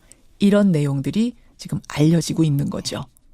자, 도대체 어떻게 된 얘기인지, 문제가 되는 부분은 뭔지, 어떻게 대처를 해야 되는 건지 오늘 이 문제 좀 짚어보겠습니다.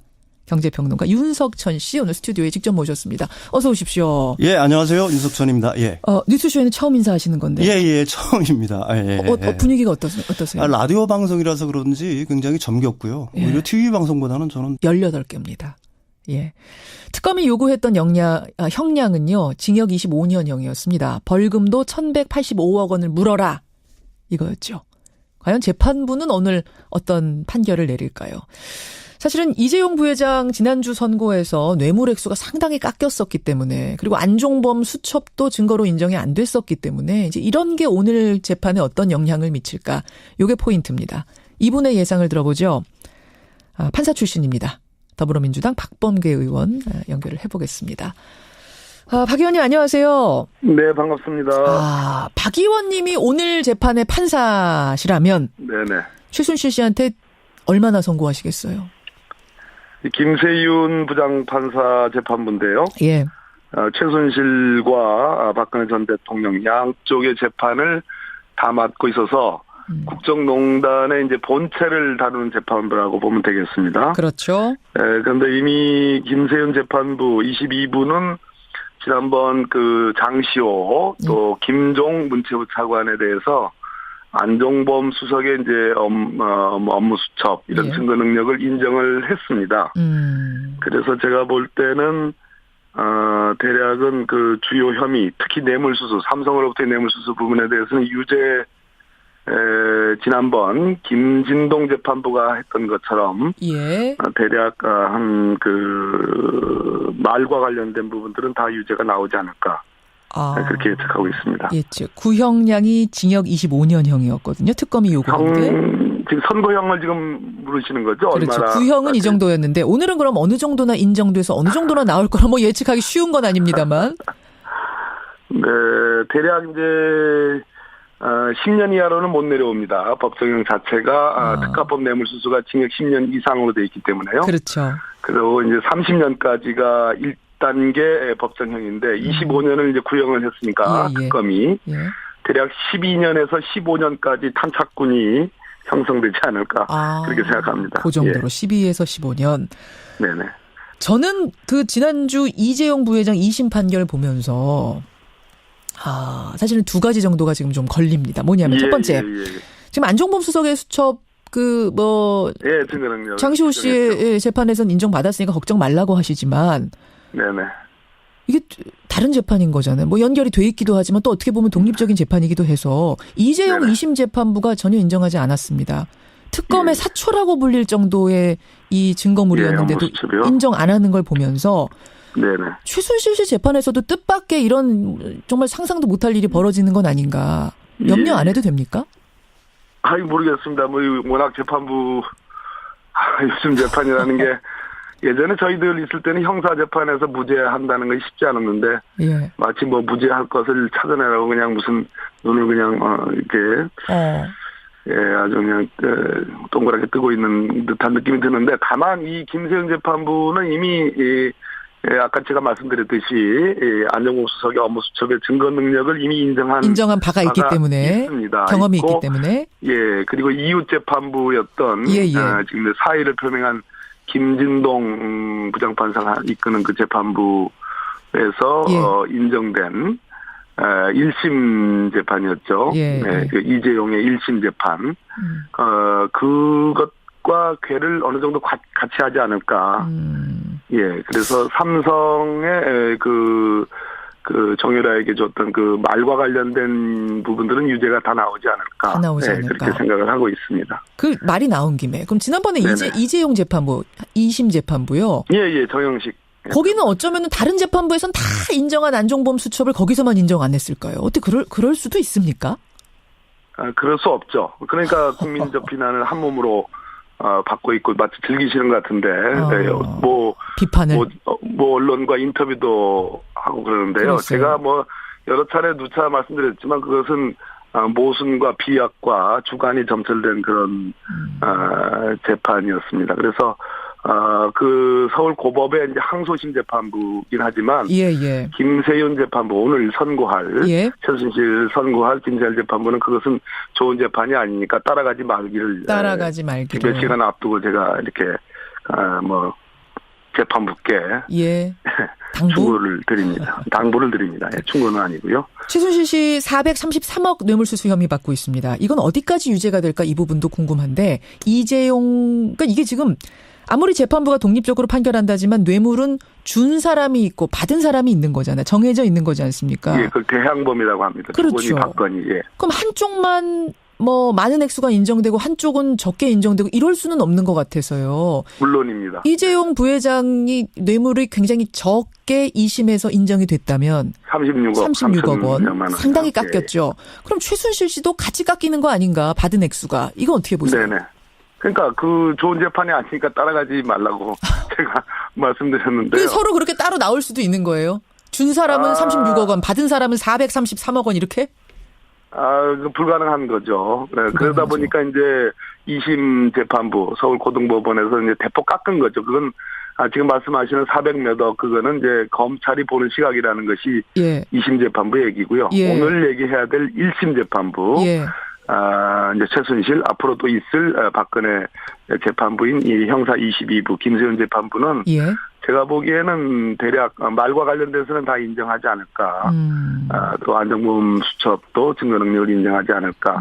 그렇게 생각이 드는데 검찰이 다 뇌물로 본 부분들을 다 받아들이기는 어려울 것으로 보입니다. 말과 관련된 부분이면은 한 79억 원 되거든요. 79억 가깝습니다. K미르재단에 그러면은 그 출연을 강제하도록 한 부분은 아마 이번 재판부도 그럼 뇌물로 보기 어려울 가능성이 있다 이렇게 보세요?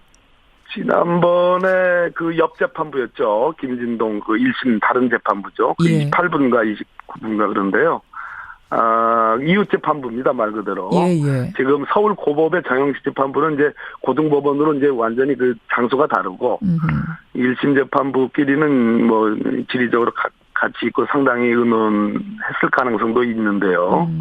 긴밀한 협의라기보다는 그렇기 때문에 미르재단, K스포츠재단까지 뇌물 유죄가 나올까? 그거는 조금 회의적입니다.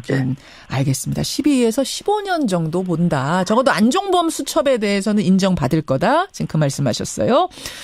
자, 박범계 의원님.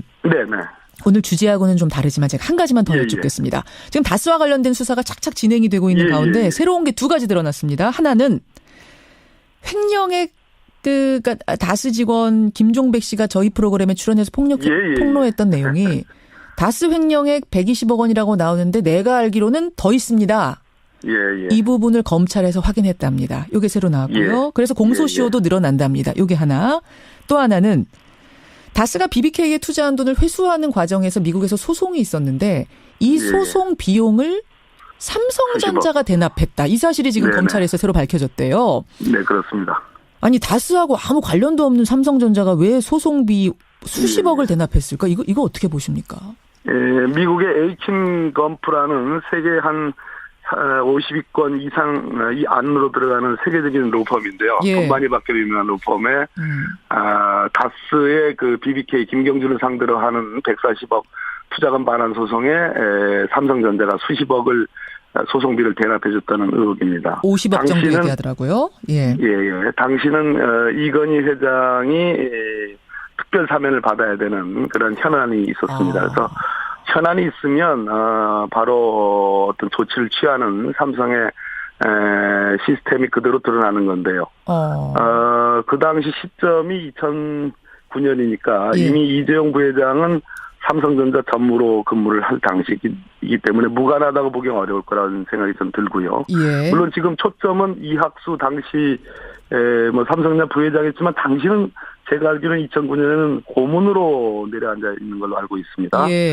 근데 이 시스템을 잘 연구를 해보면 이것이 지금 삼성전자 이재용 부회장에게 무죄가 난 부분, 즉 정형식 서울고법재판부 항소인 재판부에서 소위 포괄적 현안을 부정했지 않습니까? 근데 그런 그 어떤 시스템 그런 논리 구조가 깨질 수도 있다.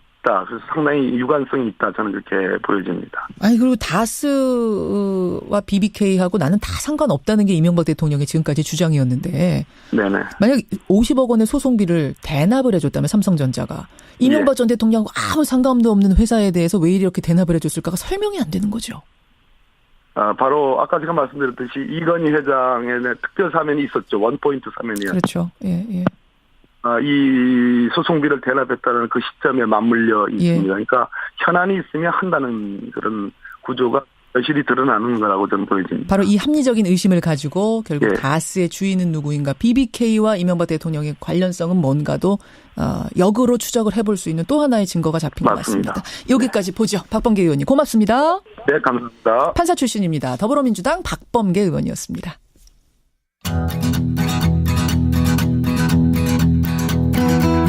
김현정의 뉴스쇼는 청취자 여러분의 참여로 이루어집니다. 트위터, 페이스북, 레인보우 게시판, 그리고 단문 50원, 장문 100원의 유료 문자 샵 1212, 우물정 1212 통해 참여하실 수 있습니다.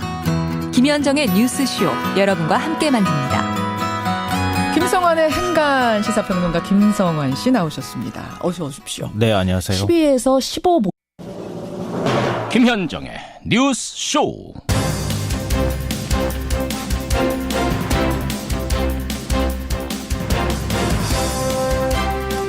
애청자 여러분 안녕하십니까? 이번 주 다음 주 2주 동안 우리의 눈은 우리의 마음은 평창에 가 있습니다만 서울에서도 결코 한눈 팔 수 없는 뉴스들이 쏟아져 나옵니다. 지난달 이명박 전 대통령은 기자회견을 하면서 내 측근들은 죄가 없다. 나에게 책임을 물어달라 이랬는데요. 그런데 그 측근들이 하나둘 입을 열고 있습니다. 아버지의 다스 지분은 MB 것이었다. 이명박 전 대통령의 조카 다스 부사장 이동형 씨가 검찰에서 이런 증언을 내놨다는 소식이 전해지죠. 또 도곡동 땅 매각 대금을 MB 장남 이시영 씨가 쌈짓돈처럼 썼다라는 진술도 나왔습니다. 국민들이 수없이 다스는 누구 거냐 물었습니다. 이제 MB 본인이 답하지 않고는 버틸 수 없는 때가 가까워온 듯합니다.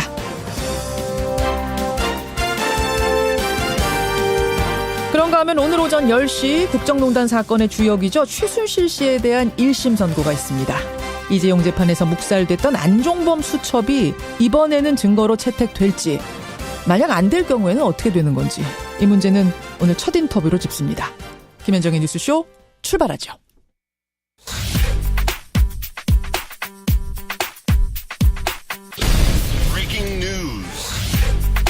김현정의 뉴스쇼가 주목한 오늘의 포인트 김정훈 기자 나와 있습니다. 어서 오세요, 김 기자. 네. 첫 포인트 뭐부터 볼까요? 대화의 빗장녀는 강경 펜스입니다. 예, 펜스 미국 부통령. 사실은 평창올림픽에 와서는 미국 인사들, 북한 인사들하고 눈길도 안 마주쳤잖아요. 그렇죠. 그런데 북한과의 대화 가능성을 언급했다는 거예요. 네, 워싱턴 포스트 보도 내용인데요. 펜스 부통령이 대화를 원하면 대화하겠다 이렇게 말했다는 겁니다. 예. 물론 최대한의 압박 정책을 지속해야 한다는 의지도 함께 밝히긴 했고요. 또 제재 완화를 위해서 북한이 어떻게 행동해야 하느냐 이런 질문에는 알 수 없다. 그렇기 때문에 우리는 대화를 해야 한다. 이렇게 답했습니다. 예. 아시다시피 펜스 부통령은 미국에서 대표적인 대북 강경파로 꼽히는 인물이어서요. 그렇죠. 미국의 입장에 변화가 있는 것 아니냐 이런 추측도 나오고 있거든요. 이와 관련해서 틸러스 미 국무장관은 북한과의 대화가 준비되는 때를 정하는 건 정말 북한에 달려있다. 이렇게 언급하기도 했습니다. 이 타이밍에 네. 이 타임에 북한이 한 발만 더 나와주면 좋겠어요. 조심스럽긴 하지만요. 핵실험이나 미사일 도발을 중단할 것이라는 메시지도 찾아볼 수는 있거든요. 예. 일본 조총련 기관지죠. 조선신보가 어제 기사에서 북남 대화와 관계 개선의 흐름이 이어지는 기간 북측이 핵실험이나 탄도로켓 시험 발사를 단행하지 않을 것이라고 내다보는 건 타당성이 있다. 이렇게 밝힌 거죠. 그러니까 이게 물론 뭐 북한의 공식 입장은 아닙니다만 어쨌든 대화를 재개하는데 우리는 더 적극적으로 나설 필요가 있다라는 뉘앙스, 어떤 분위기는 풍기고 있어요. 네네. 그렇죠. 상당히 중요한 국면에 와 있는 것 같은데 남북, 미국 다 기회를 좀 놓치지 않았으면 좋겠습니다. 다음 포인트 가죠. 네, 성추행 의혹 검사 긴급 체포입니다. 오늘 아침 속보입니다. 현직 부장검사가 긴급 체포가 됐어요. 성추행 의혹. 네, 문제의 검사는 의정부지검 고양지청 소속의 한 부장검사입니다. 예. 검찰 성추행 사건 진상규명 및 피해 회복 조사단이 어제 이 부장검사를 검찰청 사무실에서 긴급 체포한 겁니다. 예. 현직 검사, 그것도 부장검사가 긴급 체포되는 것은 대단히 이례적인데. 그래서 지금 이제 성추행이라고 우리 김정은 기자 표현했습니다만 단순 성추행 정도가 아니라 성희롱, 성추행, 성폭행 중에 조금 더 높은 수위가 아니냐라는 얘기도 나와요. 네, 그런 분석도 나오고 있는데 아직 정확한 사건 경위는 알려지진 않고 있어요. 예. 어쨌든 안태근 전 검사장의 성추행 의혹 사건을 계기로 출범한 조사단이 이렇게 수사 대상을 확대하는 모습이네요. 그래요. 예, 검찰 내부가 좀 바짝 긴장하고 있을 것 같은데 마지막 포인트 하나 더 가죠. 네, 최민정의 금빛 질주입니다. 여자 쇼트트랙의 간판 최민정 선수. 오늘 금메달을 좀 기대해봐도 되는 거죠? 네. 여자 쇼트트랙 500m 준결승에 진출한 최민정 선수죠. 예선에서 42초 870의 올림픽 신기록을 세웠거든요. 예, 그러니까 예. 한국의 두 번째 금메달을 기대해봐도 좋지 않을까요? 그렇죠. 올림픽 5연패를 노리는 중국 선수들이 장벽이긴 하지만요. 최 선수의 선전을 응원해 보겠습니다. 여자 쇼트트랙 500m 경기는 저녁 7시부터 준결승부터 준결승 결승까지 내리 진행됩니다. 7시. 네. 오늘 7시 뜨겁겠는데요. 여기까지 김정훈 기자 수고하셨습니다. 네. 국정농단 재판을 받아온 최순실 씨에 대한 선고 공판이 서울중앙지법에서 열립니다. 삼성으로부터 35억 이상의 훈련 지원금을 받은 다음에 정유라를 위해 사용한 사실이 있죠. 아닙니다. 최 씨가 받는 형량은 고스란히 박 전 대통령에게 영향을 미칠 것으로 보입니다. 예, 앞서 전해드린 대로 최순실 씨에 대한 1심 선고가 오늘 오전 10시에 열립니다. 재판이 시작된 지 450일 만이고요. 공소장에 적힌 혐의 여러분 기억하세요? 오시네요. 박범계 의원은. 1심. 뭐 보통 판결에서는 그만큼 나오는 게 맞는 것 같긴 한데요.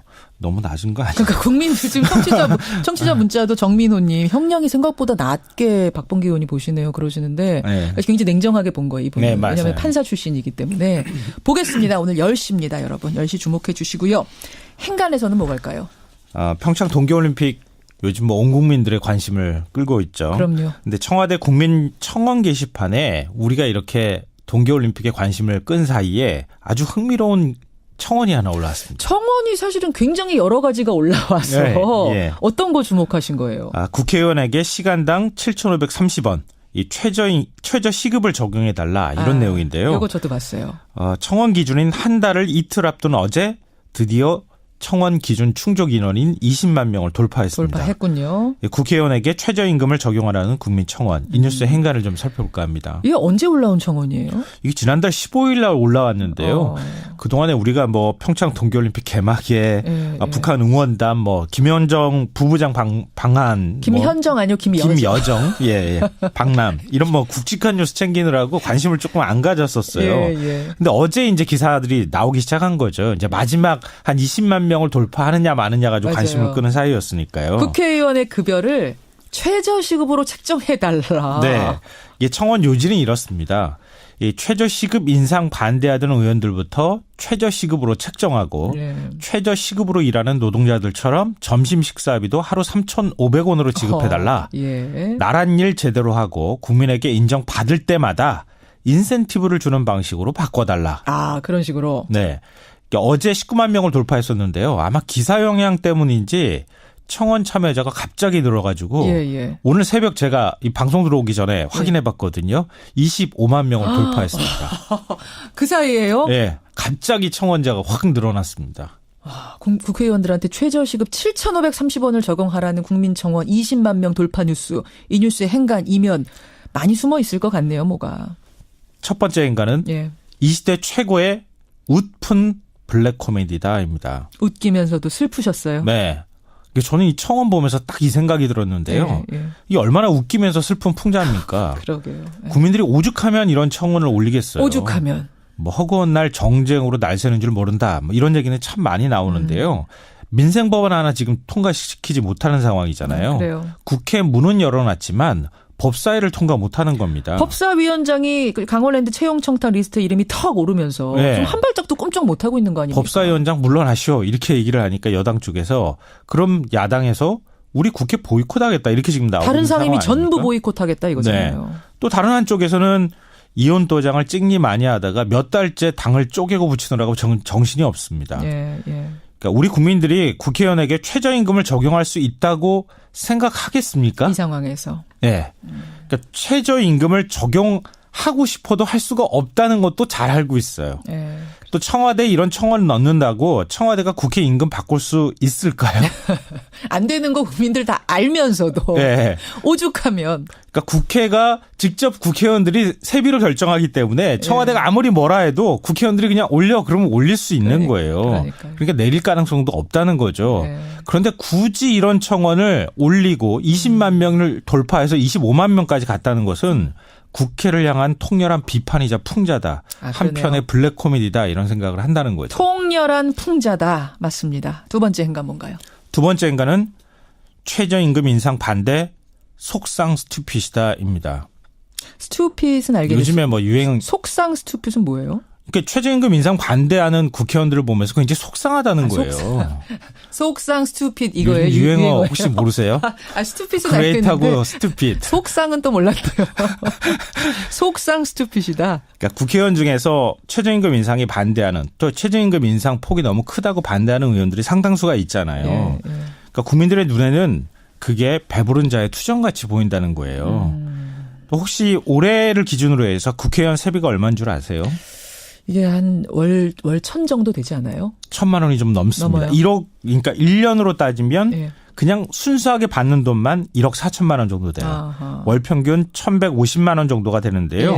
여기에 각종 수당 뭐 등등해서 다 붙이고 특활비까지 하면은 이거보다 훨씬 많겠죠, 사실은. 그렇죠.